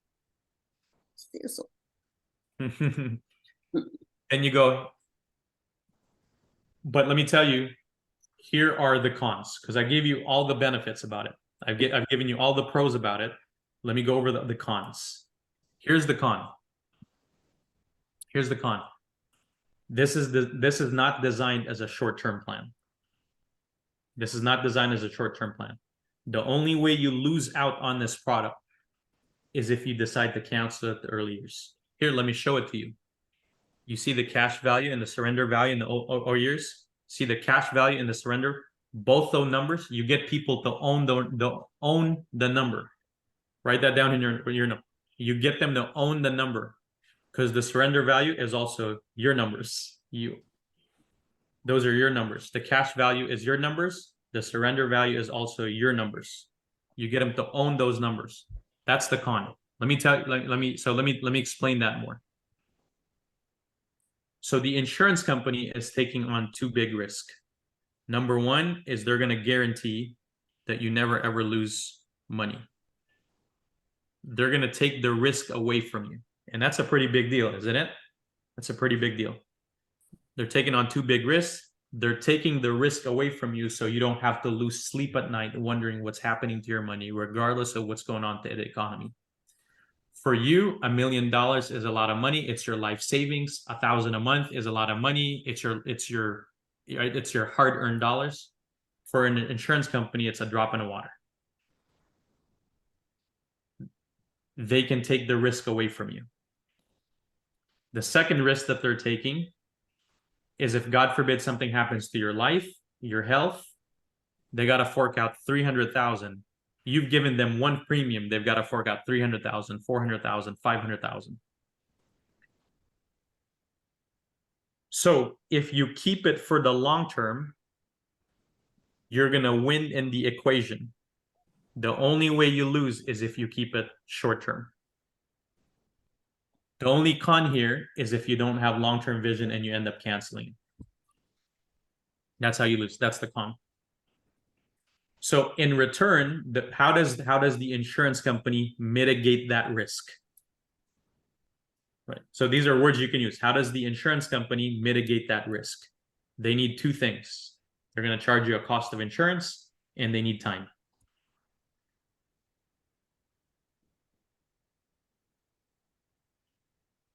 They're going to charge you cost of insurance, and they need time. Because short-term investments are predictable. The shorter the time frame, the more unpredictable things are. The longer the time frame, the more predictable things become. You can battle any investments through time. Since I brought up fees here, let me isolate that next. But so far, you guys good with sounds too good to be true? We went over all the cons. All the pros? What's the con? How many of you guys have used that, or right, like, okay, I can use that and I can help isolate that? Nate, one of the challenges that I've gotten to is even if they understand that, how do you get past if it's just too long for people to like not have access to that money? Especially with some business owners, they're like, I need to have access to my money a lot sooner.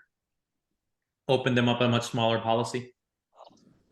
So if it's front loaded, then obviously like year one, they have access to 50% of their money and all that stuff. Correct.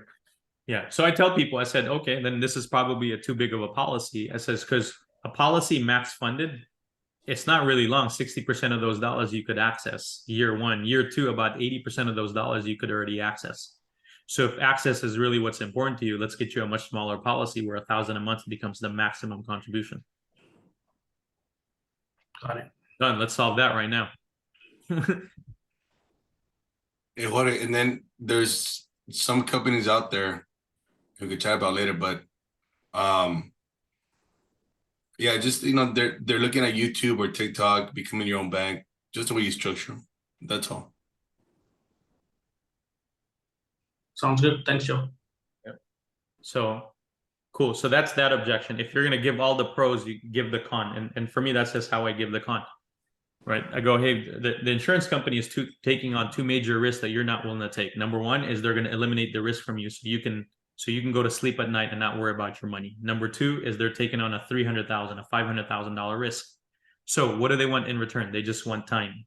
And so what do they assess? They assess what you call a surrender charge, right? That happens in the early years of your policy. But if you keep this over the long term, and if you have long-term vision, there's no way mathematically you're going to lose on this thing. There isn't. Based on what you can get, the living benefits, and what your family is going to get, you and your family will always come out a winner in this deal. So that's one. Sounds too good to be true. You isolate it with that. Well, here's that. Second thing is cost. So when they bring up the word cost only so remember this, you guys, cost only becomes an issue in the absence of value. So if the cost becomes the primary issue, then you can always obviously scale the policy down and make the policy smaller. Or you can isolate it. What do you counter cost with? Three things.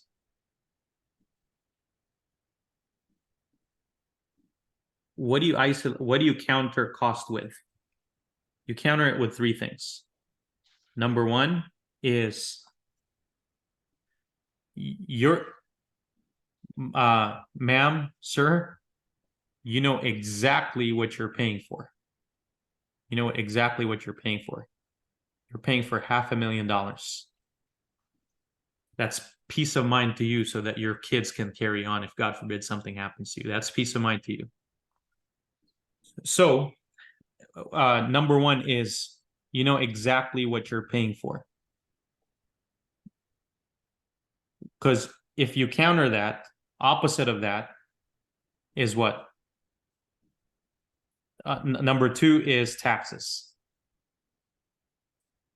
Number three. So let's say, sorry, when they bring up the cost thing, one is you got to, again, cost is an issue in absence of value. Number one.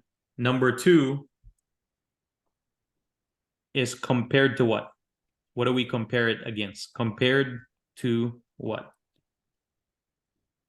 So one, when it comes to cost, number one, number two is issue in the absence of value. And number two, what are you comparing it to? Term, whole life, VUL, 401k, mutual funds. What do we compare? Stocks. What exactly are we comparing it to? Because once I know what they're comparing it to, now we can isolate it. You guys follow me so far? So one, cost is an issue in absence of value. What are we comparing it to? Give me one. You want me to compare it to a 401k? What do you guys want me to compare it to? 401k? Yeah, that's good. 401k or mutual funds. Okay.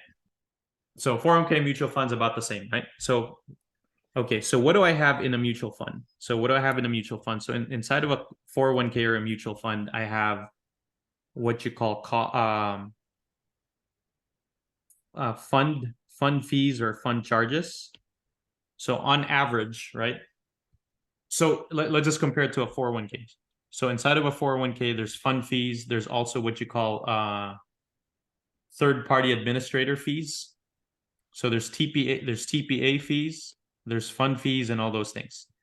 On average, let's say about 1.5%. So if they have $1 million, they may not see it on their paper, but they're paying $15,000 a year in cost. You guys see that? They're paying $15,000 a year in cost.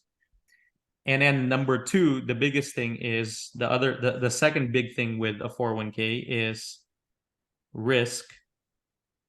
And number three is taxes. Joe, didn't we bring this up to your buddy? Yeah. Yep. Yeah, we I did. said, okay. Because by the way, we're doing anyways, we brought this up because here's the we're competing against other financial advisors where most of their investments are in managed money. So what are the three things? Again, it doesn't matter, you call it managed money, mutual fund money, 401k. There's three things I can isolate. There is fund cost, investment fees, risk, and taxes. Okay, so inside of an IUL, we can eliminate, we're going to pay what you call a COI, cost of insurance, to eliminate fund fees, to eliminate risk, and to eliminate taxes. We're acquiring a cost of insurance to eliminate three things.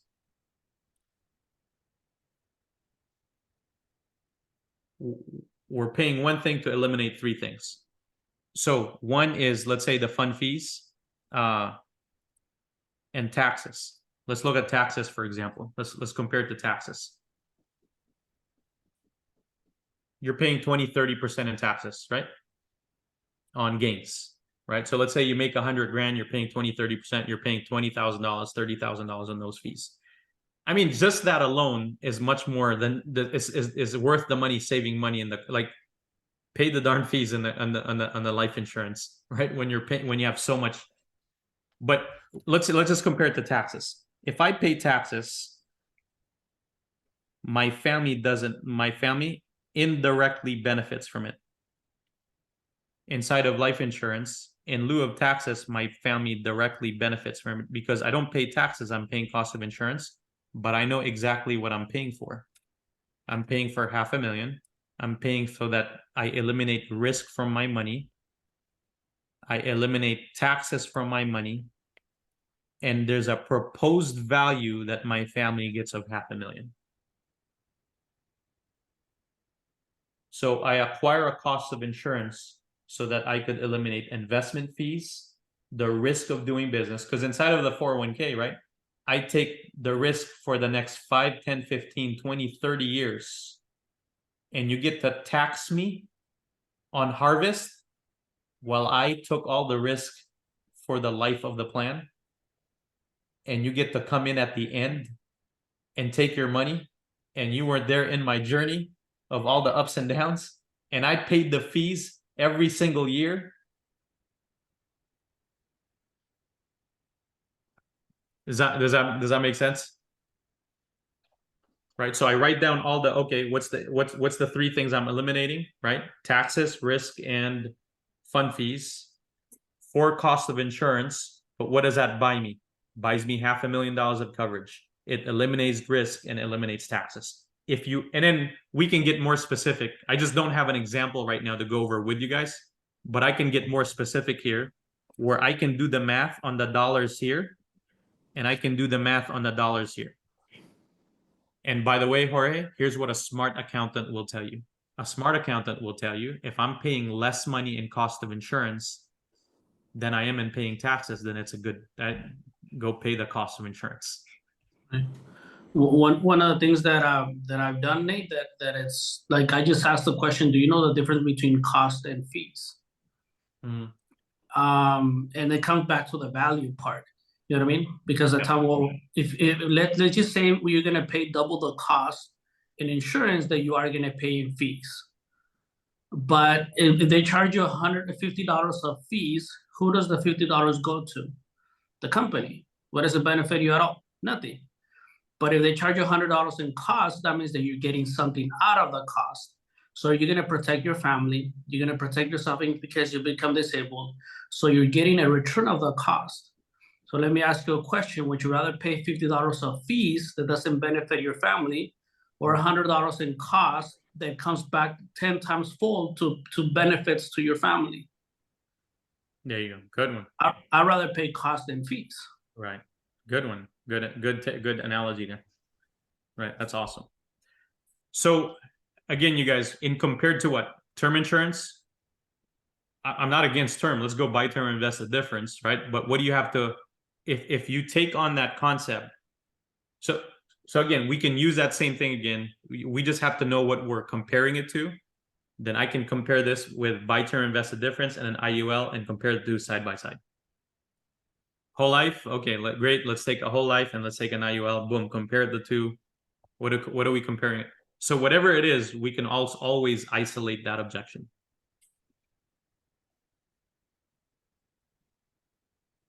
All right, we're good on this, right? And then the last and final objection that we get,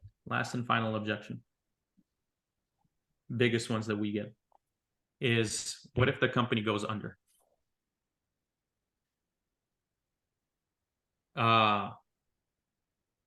You guys saw. So our last cycle in October, WFG paid us $18,000, right? Our last cycle in October. 5,700 of that is a first advance from this objection isolation. You got, I'm giving you an equation of the dollars it could relate to by learning how to isolate this objection, right? That's just first advance. So if 15,000, it was a $15,000, right? It's going to pay us $15,000. It gave us $5,700 up front. And this was her objection to me. And this was whenever that was, but it was within this week, right? And $5,700 of that $18,000 cycle is isolating this objection. So what if Nate, what if the company goes bankrupt? So we identified how much money she has in savings. Okay, great. Of that savings, of that money you have in the bank in savings, how much money are you willing to part ways with that we can dump into this policy? She gave me a dollar amount. Okay, got it. In addition to that, how much a month are you willing to contribute? This amount. Okay, cool, got it. All right, let's start with those two numbers. But Nate, what if the company goes under? What if the company goes bankrupt? I said that's a very, so one, you acknowledge it, right? That's a very good question. That's a very good question. Are you familiar with the banking industry, right? Because what are we comparing it to? You're talking about, are you comparing it with the banks, right? When it comes to, so most people, by the way, you guys, the number one thing they compare it to is banks. The closest comparison to is banks. So let me just educate you, right? Let me just educate you. So there's only 3 industries that house money, right? There's only 3 industries that house money. The first industry is $1 trillion industry, is the banking industry. And let me ask you a question, Mikey. What are banks in the business of? Right? People will say checking account, savings account, right? All that stuff. But banks are actually in the business of loaning money, right? They're in the loaning business. Credit cards, auto loans, mortgages. The whole banking system collapses if everybody defaults on their payments. And guess what? The second reason they collapse is if everybody withdraws their money at the same time. Right? Fractional reserve banking. So guess what though, Mikey? Their ability to loan has a lot to do with their deposits. That's why the banking system collapses if everybody withdraws their money. And they collapse because they're in the loan business. They also collapse if everybody is defaulting on their payments. But their ability to loan has a lot to do with their deposits. So for every dollar that you deposit, they have 10. They can loan up to $10, which means they're way over leveraged. The only thing that's keeping you, so that's why if everybody defaults on their payments and everybody cashes out on their deposits, the banking system is gone. It collapses. So what's the only thing that gives you peace of mind keeping your money in the bank? Is what? The FDIC, yeah. FDIC. And do you know what FDIC stands for? Federal Depository Insurance Corporation. so that the federal government started an insurance company to go protect the bank. I'm trying to lead you directly to the insurance company, but you want to go with the bank. I'm telling you, the Federal Depository Insurance Corporation, the federal government started an insurance company to go protect the bank. That's the peace of mind you're banking on. So now, once I explain to you their business model, now how do you feel? How do you feel about that now? Right? Here's the second place where people park their money is the investment industry. Investment industry is right. All you have to manage here is they're in the business. What business are they in? They're in the business of investing money. All the money is driven into the stock market. What do you have to manage here? Risk versus return. How does the government protect you? SPIC, Securities Protection Insurance Corporation. Another insurance company. Wait a minute, we're getting to something here. So both these $2 trillion industries is backed by the insurance industry. Huh. So the third industry people park their money into is the insurance industry. Major reason, I said, what's the primary reason people put their money with the insurance industry? Let me ask you this, Mikey. What business is the insurance industry in? They're certainly not in the loaning business. They're in the investment, but not the kind of investment. They're not going to invest your money. They're going to give you some, right? Because they have some underwriters guidelines, things that they have to match. Insurance companies, Mikey, are in the business of building and protecting wealth. Building and protecting wealth. So if I'm a rich person, Mikey, what am I trying to build and what am I trying to protect? I'm trying to protect my family.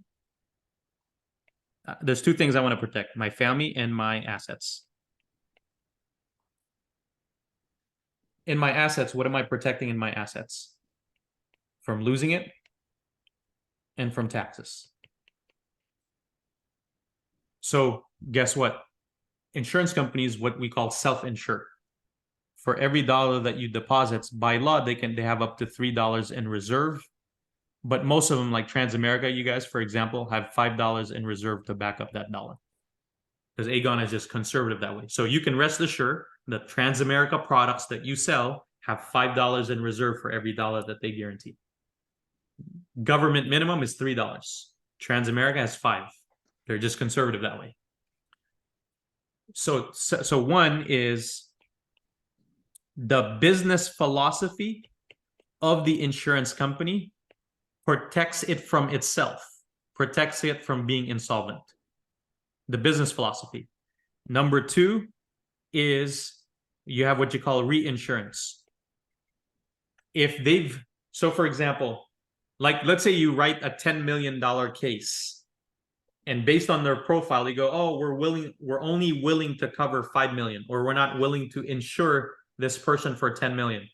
They're going to take it to their reinsurance carriers. You go, hey, are you guys comfortable with this risk? Nationwide goes, I'll still, or Pac Life or Allianz, you go, I'll still take the business, 10 million. You'll have it underneath Allianz, but on their reinsurance books. You guys follow me? That risk, that $10 million risk, is under Nationwide, but risked under a reinsurance, that book of business. They spread the risk. Third is, like in California, you have the California Guarantee Association. So the state, that's why you got to get licensed, and every state you do business is because the state in which you do business will guarantee that insurance policy that you write in that state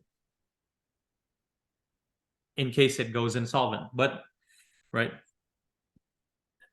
so understanding this, right, Mr. and Mrs. Client, we talked about the 5% of the 5%, which are the wealthy few, and then the 95%. Where do you think the 5% hide their money? I said, right, 5% park their money here, and they go borrow money from the bank to go buy their buildings and their real estate and their businesses and all that stuff. Why? Because it's a write-off. It's the cheapest, like real estate money is one of the cheapest money. And even if you have a business, you can also write it off.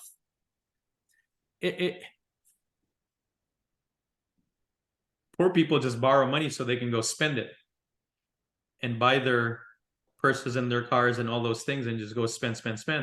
Rich people go buy stuff that produces income and then they go write off the expense of it.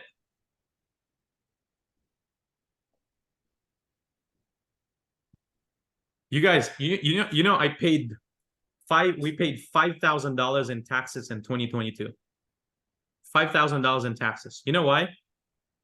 Because we bought a $175,000 Sprinter and we wrote off, we cost depreciated the 175 grand of the Sprinter and the interest that we're paying. It's a 5-year for 5 years. We're writing off the interest on that for 5 years outside of the 175 grand we paid for it.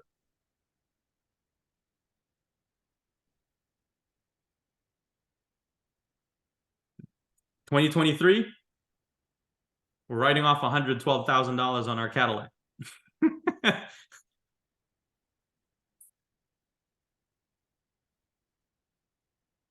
So it's no different, you guys. And then we go keep our money and we go park it with insurance companies. And then we go buy more real estate, park more money in insurance companies, invest the money back into our businesses. Three things I love pouring money into. Our business, right? Our WFG business, because it's what produces us the income, the lifestyle, and all that stuff, right? And as you guys saw, we're gonna do more of it, right? We're gonna do more of it stuff, right? From the retreats to this, right? Those of you guys that were a part of it, right? That was phenomenal, wasn't it? And so I think somebody asked, well, Nate, what's that? What all that stuff costs? I think I don't know, $15,000. Right, but we're investing in our business and we're investing in our people. It's a write-off. We park our money inside insurance companies and we go buy real estate, but we get to write that off too. And it gets to appreciate and bring more value.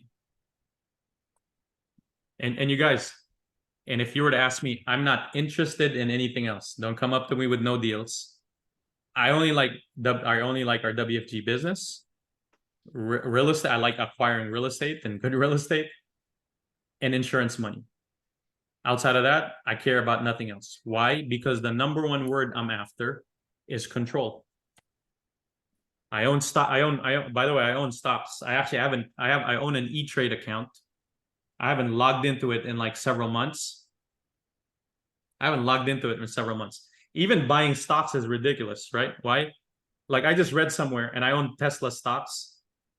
I said Tesla has lost $143 billion in value over the last, because the future is uncertain. You guys, people move to the speed of information. But the fact that everybody has a cell phone and the fact that they have access to information at the speed of when they open their phone is the reason why the stock market is so volatile. Is the reason. And you can manipulate it. Case in point with Bed Bath Beyond and AMC and all these things. You can manipulate the market. It moves. It's so volatile. And if Elon Musk makes a crazy decision and makes a decision about Tesla that favors him but not everybody else, and I park $1 million of my money there, I'm asked out. I have no control over it. I mean, we have no complete control over our business and all those things, but I have much more control over our business, real estate, and insurance money. And that's it. So did we isolate that objection? I went a little further than that, but did we isolate that objection? Yes. We sure did.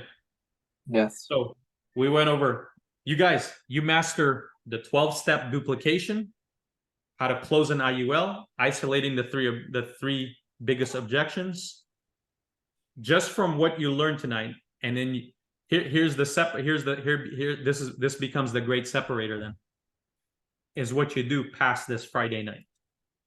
It's what you do these past Friday night. 1 in 2 parts: drill, practice, rehearse, drill, practice, rehearse, drill, practice, rehearse. You guys should be reaching out to each other. Hey, right? So Antonio, you go reach out to Mikey. Chris, you reach out to, right, Mikey or whatever. You guys are Marisela, you guys are reaching out to each other. Hey, let's role play. Boom. You role play on your own. You role play with your teammates.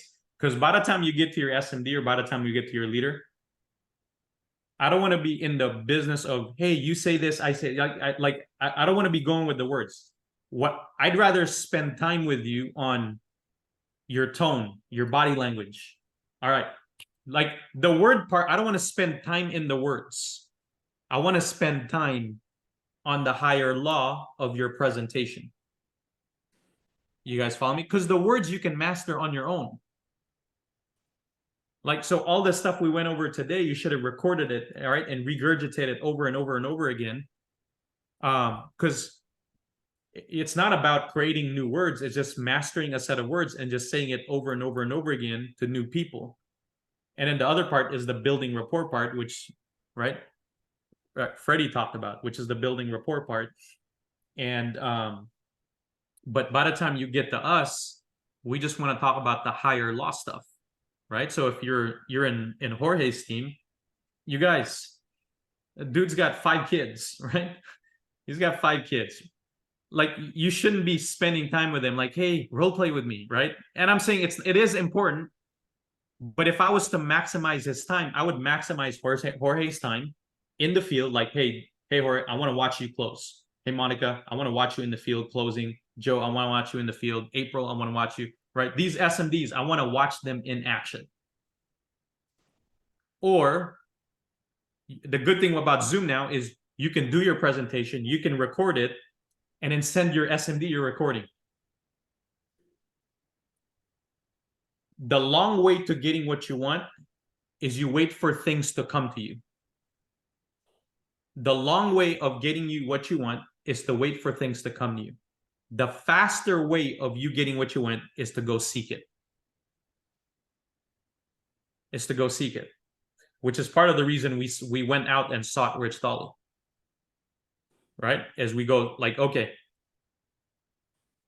we want to move the needle here and we want to move it fast. By the way, Rich Dolly is not, I'm not waiting on Rich Dolly's call. He's waiting on our call, right? It's not when it doesn't, like, we got to harass him.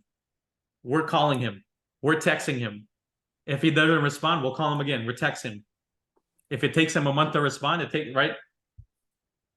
And so the point I'm saying is, right, as a student, you got to go seek. And by the way, by no means am I saying you guys, I'm a student just like you are. I'm a student of the game. I'm a student of leadership. I'm a student of human nature. I'm a student of finance. I'm a student of the business. I'm a student of the Leaders Bulletin. Right? When I sent the numbers to the field cabinet, you go, right? I got personal text message like, hey, how'd you know about the number? I says, pull it up. It's on the Leaders Bulletin.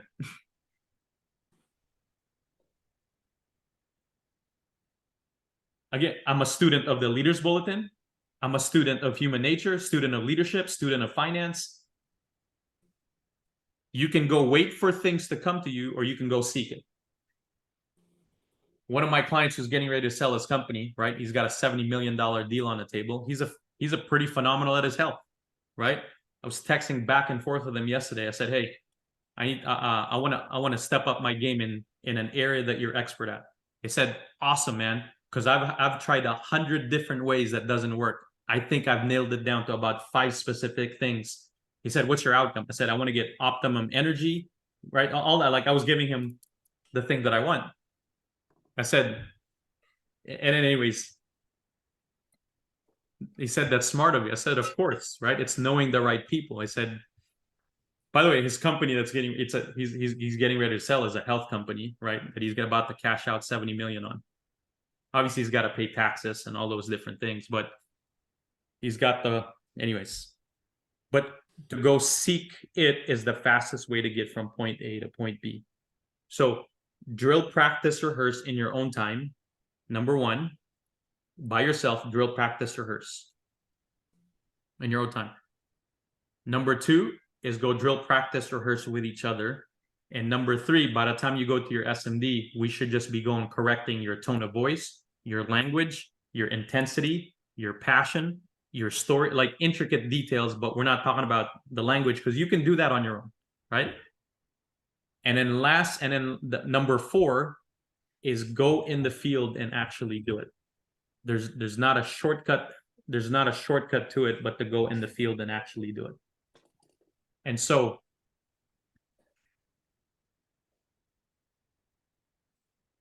questions, feedback from tonight.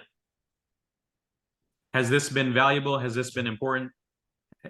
Is this something, you know, if you, let's say you guys all got 10 brand new licensed agents, and maybe I can tweak some of these things that we talked about today. We can take out what's needed, what's not needed. But do you think doing something like this, like once a month, would be of value as we grow our licensed agents? Yeah, it's Right. Absolutely. Mhm. Of course, indeed. Absolutely. Yes. Yes. More technical training. It's good. Yeah. I think it's great because it brings us back to our fundamentals.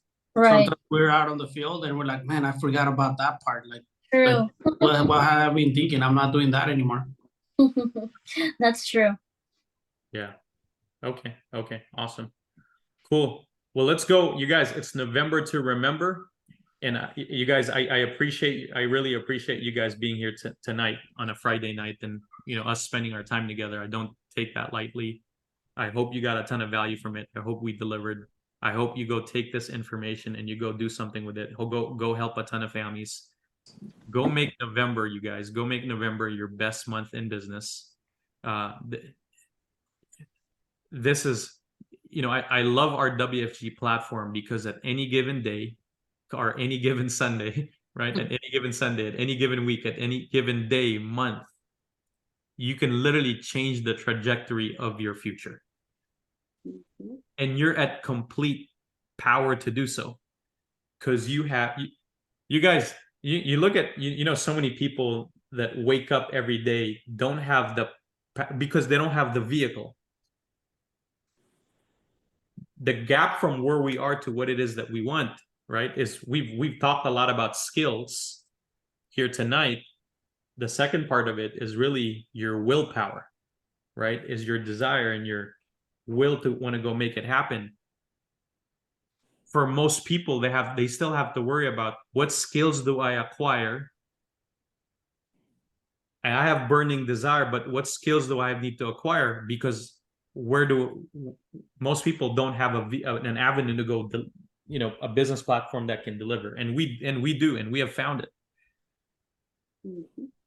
And so let's go make this a November to remember. I'd love to hear the progress and the reports from the people in this group, and we'd love to hear how you're doing. Like, hey, Nate, I applied this, and boom, boom, boom, right? Boom, I produced this result, got this. Kind of like you guys heard from Freddie tonight, right? Freddie. You know, he's Jump. Freddie. Just like I'm impressed, right? I'm impressed because like you guys, Freddie is like a total introvert, right? Just like me, he's a total introvert. So the fact that, right, and sometimes we're introvert to a point where we're kind of like awkward, right? We're awkward around people, right? And so, Freddie, I don't know. Sorry to put you out there, but I know I'm like introvert, like to a point where I'm awkward, right? And so, but it's something that you work at and you can get good at it, and it just shows you if you work at something, you can go produce results and do something with it. So. Hey, Nathan, would you mind giving us the recording or sending it out? I see it's being recorded. Oh, okay, for sure. Yes. Yes, we'll get that recording out to you guys. You know how to do it? You download. I'm just joking. Yeah, I do. Sorry. Anything else, you guys? Any last comments or questions? Yeah, this was awesome. Thank you, Nate. Turn around and do a competition once a month. Oh, there you go. How about from this group? Who's gonna go out there and what Monica, what's the 333? What's the 333? The 333? What do you mean? 3 new business partners, 3 families sell 15,000 points, and then 3 registered for convention. Is that the 3 things? Yep. Yeah. So Friday night lights. Friday night lights. Anybody that hits 333 we'll send you something special in the mail. Woo. All right. Whoever hits 3-3, you're already gonna make money. You're already gonna grow your business. You should go. So what's the 3-3-3? You count as one, right? You count as one. You register for a convention. Convention is coming up in January at Harris and 2 other people. So in the month of November, right? You get 3 business partners and you help 3 families. You're going to produce incredible results in your business. You're going to make some money, but we'll add on something special on top of that. Who's willing to take on that challenge? Yeah. Now, are you going to do the 3 clients, Nathan? It has to be 15,000 points, or are you just doing 3? As long as you as long as you help 3 families, yeah. Okay. So 3-3-3. You guys good? All right, we'll make sure to do something special for you, just because you have the ability to respond. Nice. And the ability to respond is so crucial, right? It's so crucial. It's so crucial. And the difference between, if you look at the relationship, right? Last thing I'll point out to you guys. At the end of our meeting with Thali, right? At the end of our meeting with Thali was like, Nate and Prush, the difference between the giants, right? The difference between giants, the difference between them getting to the big time is they have the ability to respond. They have the ability to respond. Is they have the ability to take what's being given to them and they respond to the challenge. And he's like, I need you to respond, right? I need you guys to, if you want to continue this mentoring relationship, I need you guys to respond. And same thing, if you want this business, like if you want this to be effective, we need you guys like to respond and to go respond hard and to go win for your family. There's times where you can bring humor into your business, and you can also bring intensity to your business. Intensity, Monica, part of the reason, and those of you guys have seen it, right? So one is we watched the Francis Ngannou and the Tyson Fury fight. It's mind blown, right? And so we ended up staying up the next day. Me and Presh were just watching videos on the guy's story and his relation. Those of you guys that haven't seen it, I mean, it's unbelievable, right? He's been he tried to cross the ocean 7 times and deported back because he was his dream of becoming a boxer. Yeah. I think 7 times you guys tried to cross the ocean on a raft. When he was 26 years old, he was pursuing his dream to become a boxer. You guys, if you understand boxing, that's kind of like, right, you're getting ready to go to your prime. You should like have been boxing already for a long time by the time you're 26. Yeah. He goes on his journey, right, 7 times. And I think on the 8th time, he finally made it, and he made it to France. Mm-hmm. But in Cameroon, Africa, he was watching Mike Tyson knock people out as a young kid. And you go, one day I'm going to have that guy teach me how to become the heavyweight champion of the world. Yeah. But you guys, if that doesn't like inspiring, right? It just shows you guys that our capacity as people, right? Our capacity as human beings, we have such a capacity to go achieve anything that we want, that your heart's desire, against all odds, against anything stacked against you. I mean, this guy is right, inspiring, right? And he went to France, Nate, with no money, homeless, eating out of trash cans. Yeah. Right. And then you're right, Mikey knocks out the lineal. Yeah. Probably, right? And this is Mike Tyson said it himself too, right? Probably the baddest heavyweight to ever, just because of his pure size and weight, and just one of the best heavyweight champions that I've ever been. Mm-hmm. This guy, Francis, knocks out on the 3rd round. Yeah. Amazing. Just shows you what. But here's my point that I was trying to make. If you watch the video before the fight, the intensity Mike Tyson brought. I said, you want to become heavyweight champ? If you want to become heavyweight, this is what heavyweight champs do. Same thing. If you want to become a giant in this industry, this is what giants do, right? They drill, practice, rehearse on a Friday night. They're not concerned about what everybody else is doing, right? They sacrifice their weekends because one day, right, they're going to become giant, they're going to become free, and they're going to help a ton of people. But Francis, right, he obviously brought the work ethic, the will to win. He brought so much more. But what Mike Tyson matched him with is intensity. That wasn't a casual training. It was straight intensity. It was straight intentional with a ton of intensity. Because you only grow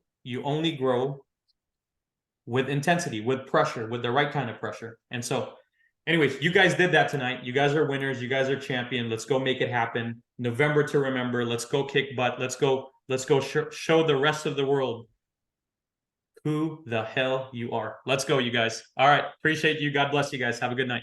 Thank you. Thank you, Nathan. Good night. Thank you, Nate. Thank you, Nate. Good night.